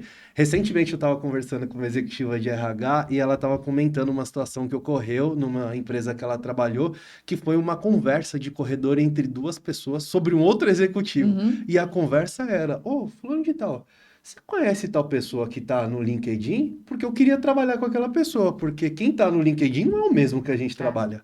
E isso E vai a cair gente cada não. vez mais, né? E aí a importância, que é o cuidado que as pessoas têm de transmitirem as informações nos seus vídeos, nas suas falas, nos seus textos, que vão ao encontro, Sejam coerentes. sejam coerentes com aquilo que você E faz. dentro do Porque, ambiente de trabalho também, porque viu? as Porque pessoas. As conexões estão cada vez mais fáceis e próximas. É. Então, se eu não conheço a Roberta, mas a Ana É conhece. rapidinho, E a ela Ana já vai tá falar para falando. o Marcelo do contato que teve com a Roberta. E Isso assim aí. por diante. Eu pego o exemplo das minhas últimas 2 trocas de empresa. Eu liguei para umas 4 pessoas vinculadas a não só a proposta, mas e das pessoas que eu ia trabalhar, mas com pessoas de outras áreas que eu tinha contato para saber como estava aquela empresa. Uhum. Então, hoje o acesso está ficando muito fácil. Então, não adianta só olhar no Glassdoor, não adianta só o LinkedIn. Hoje a Não, gente dá não, uma não. Tem volta. muita gente fazendo ligação informal para a Dá empresa uma que você ligada, trabalhou, para quem que você vai manda trabalhar. mensagem no LinkedIn mesmo e te pergunta. É, Eu queria te, é o lance da marca. É. eu Da queria que marca. você me trouxesse um exemplo de alguém que você tenha visto na sua carreira fazendo essa transição, né, de gerente para um cargo de direção, alguém que você tenha acompanhado, sem expor o nome da pessoa, obviamente, mas Uhum. alguém que você lembra que você percebeu que essa pessoa estava com alguma dificuldade da transição, ainda estava pegado a processos gerenciais, ainda teve uma resistência para fazer essa transição. Você lembra de algum caso? Sim, eu.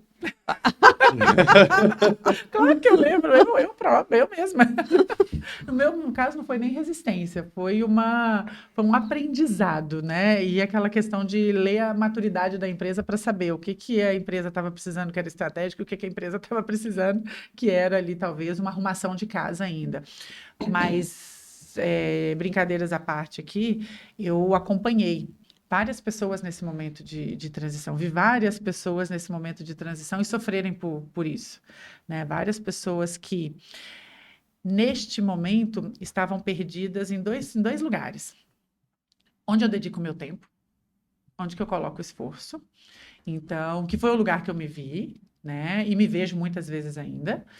E por isso que eu falo, neste lugar, de onde eu dedico o meu tempo e onde eu coloco o meu esforço, a importância do líder dessa pessoa estar próximo, para poder dar direcionamentos claros e até para ter as discussões claras, para falar, poxa, você pode até estar enxergando que é isso, mas eu enxergo que é desse jeito, qual é o cenário, qual que é a leitura, mas, então, acho que tem além da facilitação, além do coaching, além de uma mentoria que ajuda a colocar ali, né, ajuda a pessoa a fazer essa transição, a estar preparada para essa transição, uma proximidade com o líder direto, para que ele também eu acho que é gerenciar os acordos, não expectativa, porque expectativa é horrível. Como é que você cria os acordos e você gerencia esses acordos no dia a dia com a sua liderança? E o outro lugar dessa pessoa era a resistência entre, né, um segundo lugar de resistência é eu subir porque eu sei fazer. Então, se eu sei fazer, eu não deixo ninguém construir ou colocar ideias diferentes. É a minha ideia que vale. Já Eu trazendo dito uma bagagem, como faz, eu dito como faz, eu trago um plano de ação pronto e você só executa.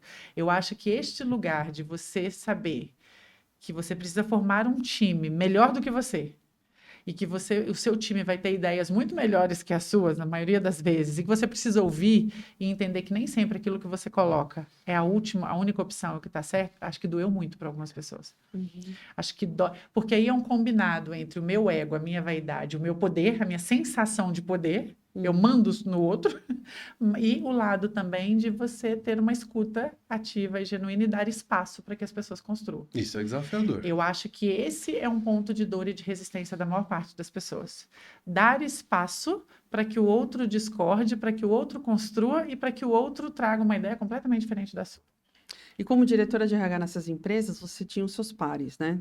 Você olhava para esses pares, eles também, obviamente, tinham necessidades de desenvolvimento. Muitas, todos nós. E aí você enxergava uma abertura para fazer algum plano de desenvolvimento com eles ou não tinha essa abertura? Ou Ou você achava que não era o momento? Ou você era coach deles? Eu acho que eu já passei por lugares onde eu consegui ser a coaching dessas pessoas, ser a parceira ali dessas pessoas. Já passei por lugares onde as pessoas entendem que precisam de um desenvolvimento, mas não estão abertos. Uma coisa é falar que precisa ser desenvolvido, outra coisa é estar aberta para ser desenvolvido. E já tive momentos também que eu não consegui estabelecer a relação de confiança necessária para influenciar nesse lugar. Porque vai uma coisa nossa também, né? Como é que eu crio essa relação de confiança para influenciar nesse lugar? Né? Então, acho que eu já vivi todos esses cenários. Tá. Todos esses cenários. Mas, de maneira geral, eu acho que o que a gente precisa nessa linha de desenvolvimento é que a gente entenda que a gente tem que formar times que vão construir. Acho que esse é o grande ponto. Porque quando eu viro um líder do outro, eu ainda estou, às vezes, muito naquele lugar de construir com ele, construir por ele. Né? E quando eu estou o líder do negócio, eu tenho clareza, eu construo a estratégia, tenho clareza da estratégia, e o meu grande desafio é comunicar e desdobrar essa estratégia de uma maneira efetiva e clara o suficiente para que o meu time consiga construir as ações, consiga construir o caminho para a gente chegar nos resultados. E aí, deixar o time construir o caminho, aí eu acho que tem um lugar que muita gente ainda quer ter, aquela sensação que eu que construí. O protagonismo, que eu acho isso complicado em alguns lugares, porque protagonismo, para mim, ele é diferente de proatividade, sabe? Eu acho que a pessoa tem que ser proativa para querer construir as coisas. Quando eu incentivo muito o protagonismo, eu tenho um pouco de receio de o quanto que eu estou incentivando um passar por cima do outro né? E não querer ter a competição não saudável nesse lugar. Né? E olha só, nessa sua fala, Roberta, o quanto que é importante desconstruir o que trouxe muitas empresas e muitos líderes até aqui, mas que nessa linha talvez não caiba, que é o quanto você não vai só dar direcionamentos, você vai construir, passar tarefas para desafios. Quanto que você vai trazer o teu time e ajudar no desenvolvimento, ser referência, inspirar, e para isso você vai precisar construir junto. Porque construir junto, você também está fomentando o crescimento, o E desenvolvimento. mais do que o crescimento e desenvolvimento, o engajamento. Algumas pesquisas mostram que algumas coisas geram engajamento e algumas coisas geram engajamento e geram essa motivação para as pessoas continuarem nas empresas, né? Diminui um pouco esse nosso turnover e diminui um pouco essa velocidade do jumper ali, né? E buscando propósito em alguma coisa. E duas dessas coisas que geram esse engajamento, uma delas é o pertencimento, ela se sentir pertencida, e a outra coisa é a autonomia. Né? Então, e o que é dar autonomia? Isso é uma coisa que às vezes eu fico pensando, o que é dar autonomia? É só falar que eu tenho esse problema, vai lá e resolve? Não, é você, com a estratégia, com o direcionamento claro, você deixar o time construir, participar da construção. As crianças não perguntam por quê para tudo hoje, né? A gente vai crescendo e perdendo a capacidade de fazer os porquês, de perguntar, né, o tempo inteiro. Então, quando você tem um time que quer saber, quer ter clareza da estratégia, que eu preciso comunicar, que eu preciso desdobrar, eu acho que esse lugar dessa terceira linha de liderança nossa ali, né, dessa passagem para essa liderança, é o lugar de você saber comunicar com clareza a estratégia para que a pessoa tenha autonomia para construir como vai chegar lá. E fora o inspirar, o construir junto e aprender, Roberta, como é que você aprende? Pegando aí a sua experiência individual e até algumas possíveis indicações para quem está galgando aí caminho para estar no nível que você atua, quais são os seus rituais? O que você faz para estar aprendendo sobre um tema específico, sobre o desconhecido, para estar sempre atual, para embasar as suas reuniões, os seus projetos? Que você falou bastante em ensinar, e o aprender está antes. Tá antes, e eu falo que eu aprendo todo dia, toda hora, né? Então, eu falo que eu aprendo de várias maneiras. As leituras que a gente faz, acompanhando o que tem aí no movimento. Eu sou uma apaixonada por livros, então, lendo bastante. Uma coisa que eu aprendo muito é tendo uma rede forte de conhecidos e parceiros, onde a gente pode discutir, onde a gente pode colocar uma pergunta.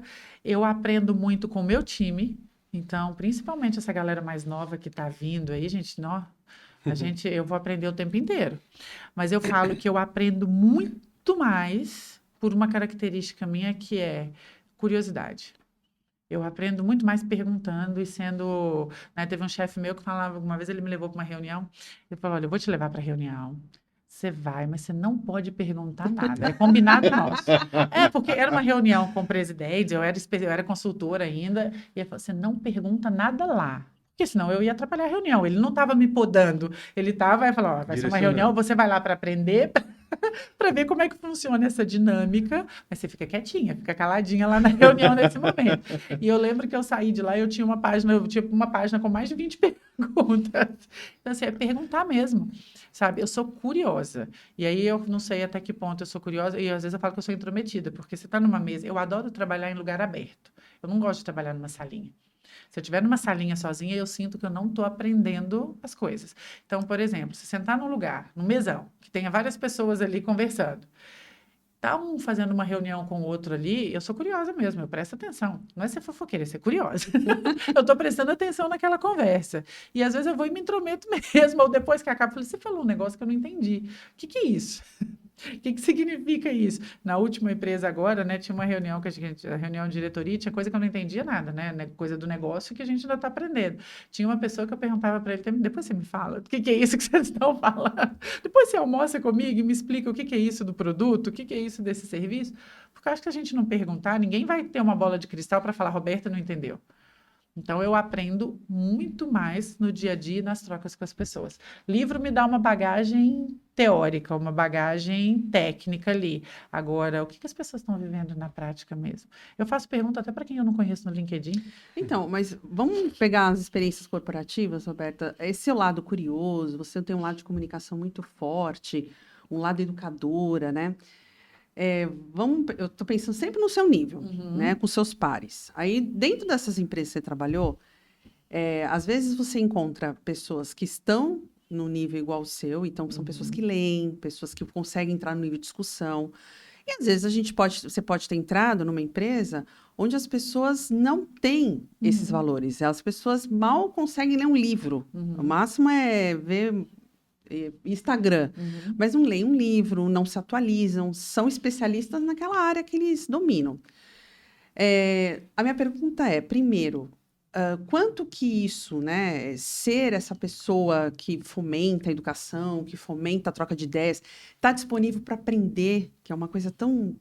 para quem está num nível aprender, né? Como assim? Eu já sei tanto, mas está muito humilde para falar assim, eu não sei tudo, eu quero aprender. Quanto que você conseguiu, dentro dessa discussão, dentro dessas empresas, trazer isso de forma confortável com seus pares? Ou muitas vezes você sentiu que as pessoas olhavam para você, sei não, sabe? Peraí, ela está mexendo com a nossa zona de conforto, né? Porque a gente está numa zona de conforto aqui que eu já sou 30 anos de experiência no área financeiro. Por que agora eu tenho que aprender coisas novas? Ou por que ela está me pedindo para ser mais acessível à geração Z, para que eu possa ter escuta ativa? Quanto que você sentiu isso nessa convivência com esses seus pares? Olha, eu posso dizer que eu acho que eu tive a sorte de trabalhar com pessoas muito abertas, assim, Ótimo, nesse que lugar, bom. sabe? Nesse lugar dessa abertura, de me ajudar a aprender e também de ser provocado sem ter muitos milindres ali. E eu acho que a gente está vivendo um momento agora, eu acho que no passado, talvez, no passado, talvez eu tenha encontrado algumas pessoas mais fechadas, falando, não, isso aqui é meu, isso aqui é seu. Não vem entrar aqui nessa caixinha agora, né? Mas eu acho que eu tive essa sorte de encontrar pessoas muito abertas a conversas, a discussões, e eu acho que não tem como hoje a pessoa ficar tão fechada, porque de alguma forma, o ambiente vai levar ela para perceber que ela tem que entrar em discussões que ela não acredita tanto, tem que entrar em discussões que ela não sabe de tudo. Se a gente for falar do desconforto de trabalho com as diferentes gerações, eu falo que é muito mais do que gerações, é sobre culturas diferentes, né? Então, e eu tenho uma coisa que é muito no bate-papo, eu adoro a questão da informalidade. Sabe? E às vezes você está com uma pessoa, você está em pé tomando um cafezinho, você entra numa conversa, você começa uma discussão. Você começa Você começa a estabelecer vínculo e você estabelece um espaço. Às vezes no café ou numa cerveja, né? Vamos tomar cerveja e a gente começa as discussões. Então eu falo que eu tive a sorte de trabalhar com pessoas muito abertas para essa discussão. Nunca passou por uma situação de você talvez ser mal incompreendida ou falar assim, olha, eu tô tendo uma resistência? Olha, vou ser bem sincera, pode parecer estranho, mas não. Que bom. Eu não sei se eu sou um jeito também. Não, acho que talvez você tenha encontrado empresas que estavam num momento... Acho que as empresas, mas na época da consultoria, né? Você passa por 1 milhão de... Que é coisa mais... que pode encontrar maior resistência que consultoria? Quantas pessoas, né? Você chega na empresa, a pessoa verdade. vira e fala assim, não, tá vindo fazer o meu trabalho, por quê? Né? O que essa pessoa tá vindo Esses de fora? trabalhos de consultoria, você lidava com níveis de direção? Sim, sim. Tá. E essas pessoas em nível de direção que você lidava, esses clientes, como você os enxergava? Você via assim, puxa, eles estão precisando de desenvolvimento, eles precisam de algumas competências que você acredita que é importante? Sabe qual que é a gente volta lá no início da conversa, porque percebi que eles precisavam de desenvolvimento, líderes, porque principalmente quando você vai ficando mais sênior, né? Eu tive a oportunidade de trabalhar em grandes projetos com a liderança, com presidentes, com vice-presidentes, com diretores sêniores ali das empresas. Mas sabe o que é uma coisa que eu acho que fez diferença na minha carreira como consultora? Relação de confiança. A maior parte dos clientes por onde eu passei são meus amigos até hoje. A maior parte. Uma das empresas, assim que eu saí da Falcone, eu fui trabalhar numa empresa que eu estava atendendo. Fui trabalhar numa empresa onde eu tinha feito um projeto de redesenho organizacional. Que legal. Fui convidada para trabalhar nessa empresa. Mas por quê? É por isso que eu falo que é questão de valor. Não estou ali para competir. Eu estou ali para te ajudar a construir, para fazer melhor. Vamos entregar um resultado melhor. Vamos entregar. Né, você vai mudar seu patamar e estou aqui para aprender. Não tenho o objetivo de tomar seu lugar. Então, estamos aqui para aprender juntos e para a gente levar a empresa para um outro patamar de resultado. Melhor resultado, vai ser melhor para você, você tem mais chance de crescer, melhora seu bônus, melhora tudo. Então, eu acho que isso é uma questão minha. Eu realmente, e eu falo isso de maneira genuína, eu não começo uma relação com o objetivo de te criticar, Ninguém nunca vai me ver falando mal das pessoas ali, sabe? Ou falando mal pelas costas. A gente não tem uma relação legal. Vamos pegar e vamos falar, né? Vamos trabalhar aqui numa relação de parceria. É lógico que na vida a gente encontra algumas pessoas que a gente, na realidade, se deixa, não tem problema. Mas, porque não conversam, não compartilham dos mesmos valores que os seus. E aí não compartilha dos mesmos valores, a gente tem que não tem quem está certo ou quem está errado, a gente só não precisa estar junto. Mas, no meu dia a dia, eu tenho sempre eu busco sempre pela relação de parceria e de confiança. Né? É engraçado, eu tenho pessoas que trabalham comigo desde 2012. Desde 2012, que eu saía de uma empresa, as pessoas queriam ir comigo, eu saía da outra empresa, as pessoas queriam. Aí eu falo assim, não é sobre a Roberta, é sobre como que essa pessoa criou uma relação de confiança comigo, e aí isso acontece na consultoria, acontece com os pares que você tem. Se você conseguir estabelecer relações de confiança, eu acho que você consegue influenciar. Né? E, Roberto, você conseguiu sempre isso? Não. Não.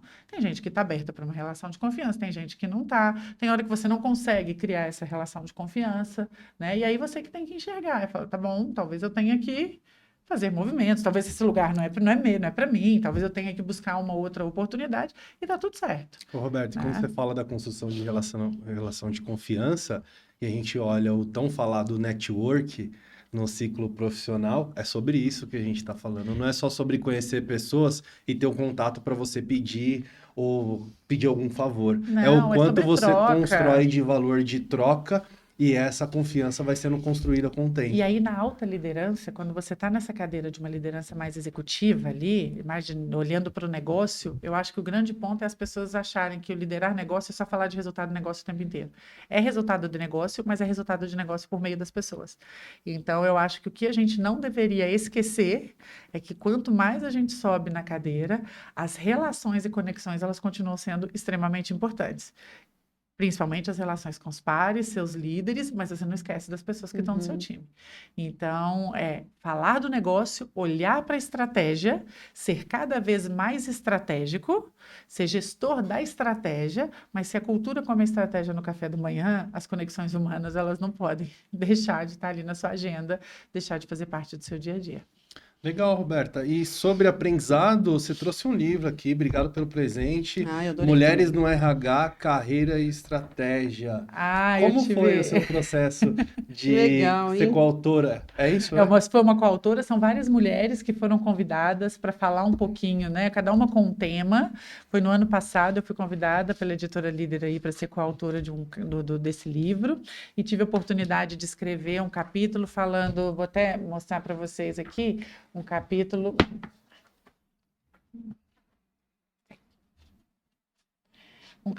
falando justamente de o RH que tem o colaborador no centro das suas decisões. Que legal. Então, como que a gente olha para o colaborador de maneira genuína, olhando para os dados, olhando para os números, mas também sendo coerente e trazendo para a gente aí no dia a dia essa importância da conexão humana. Então, foi uma oportunidade, achei espetacular, nunca tinha escrito nenhum capítulo de um livro, achei espetacular, foi bem gostosa a experiência, espero que vocês gostem, tem histórias aí de várias mulheres aí no Obrigada, RH, trazendo um pouquinho das suas experiências aí, do que elas acreditam. Muito bom, uma conversa muito boa, né? Ótima. Olha, espero ter agregado um pouquinho, Ó. espero ter agregado aí um pouco, e quando eu falo muito dessa questão de confiança, porque eu acredito. Né? Pode ser na terceira passagem lá para a liderança, no nosso pipeline de liderança, eu acho que a gente não deixar de ter as conexões com base em respeito e confiança, eu acho que isso vai potencializando a nossa parte estratégica. Quanto mais eu confio no time e o time confia em mim, mais tempo eu tenho para olhar para a estratégia, sabendo que a execução e que o dia a dia está acontecendo e está rodando com foco nos resultados que foram desenhados. Ô, Roberta, olhando agora, já caminhando para o final, uma pessoa que esteja ali no primeiro nível para líder dos outros, ou quem está migrando aí de um supervisor para um coordenador, ou, aliás, quem é supervisor, coordenador, que está migrando aí para um gerente para ser líder de outros líderes, para esses dois públicos, ou mesmo quem não chegou ainda à primeira liderança. Nós sabemos que não tem uma única ação, não tem bala de prata, mas quais caminhos você indica para se preparar para essa cadeira? Primeira coisa, conheça cada vez mais do negócio, não fique preso àquela entrega que você tem que fazer, só a sua área, amplie seu conhecimento para entender do negócio. Você não vai dominar todas as áreas do negócio, mas você vai conhecer profundamente o negócio em que você atua, né? Aumente sua visão para a floresta e menos para a árvore. Conheça as pessoas com as quais você trabalha, conheça seu time, né? E seja vulnerável. Entenda que você não sabe tudo, você não tem que saber tudo e você precisa de um time para poder te ajudar a construir e entregar os resultados. Você não é o dono da verdade, você não tem que fazer tudo sozinho e você não faz tudo sozinho e você precisa ter humildade para construir, para dizer que não sabe e para jogar o jogo junto com o time. Muito Acho bom. que esses são os pontos que é a essência da pessoa. É menos sobre técnica e mais sobre valor e essência. Excelente. Então, trabalhar bastante autoconhecimento, autodesenvolvimento, né, Roberta? Saiba quem é você enquanto pessoa. Uhum. Eu acho que quando eu me E até descubro por que chegar nessa posição, né? Quais são os seus motivadores? O que você quer busca? ou não, porque tem espaço para todo mundo. Você não Exatamente. precisa ser líder. Você vai ser um excelente profissional se você não quiser ser líder. Tem espaço para todos. Agora, se você deseja ser um líder, entenda por quê, né? E saiba por que você está sendo líder. Se for pelo ego e pelo poder, você pode até chegar lá, mas pode não ficar naquele lugar muito tempo. Uma coisa que eu falei da outra vez também, é que eu faço um paralelo muito com a maternidade, né? Por que você quer ser mãe? Então, eu estou vendo que nos últimos 3 anos, a disponibilidade que eu tenho que ter para ela é muito grande, né? Então, e eu estou muito contente com essa decisão que eu tomei, né? De ser mãe. Mas, muitas vezes, a gente acaba nesse papel.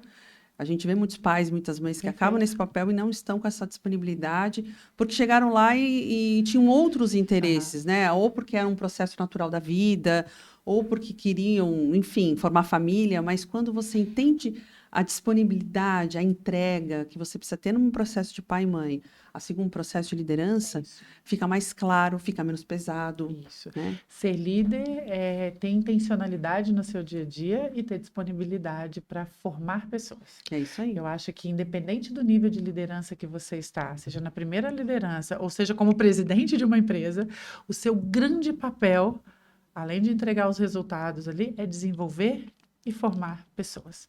E aí vira, né? Aí dá mais um bate-papo gigante, porque se desenvolver e formar é criar um ambiente seguro psicologicamente para as pessoas trabalharem. Muito bom. Né? Muito bom. Obrigado, Obrigada Ana. a você, Obrigado, Marcela. Roberta. Obrigada a você. Roberta. Obrigada Adorei pelo a papo. conversa. Gostei muito também. Foi muito bom. Então, para você que chegou até aqui, não deixe de se inscrever no canal, faça o comentário do que você gostaria de ver, quais pessoas que você gostaria que nós trouxéssemos aqui para o podcast para falar sobre liderança, seguindo aí a construção da série que nós estamos fazendo sobre o pipeline do Rancharan ou de outros temas. Se inscreva no canal, deixe um comentário sobre o que você achou, se você está buscando uma cadeira como a que a Roberta ocupa ou se já faz parte desse nível, comente aí os seus desafios, o que você já achou de interessante. E não deixe de ativar o sininho para você acompanhar todas as atualizações dos próximos episódios. Obrigado, um abraço, até o próximo. Aí. Aí.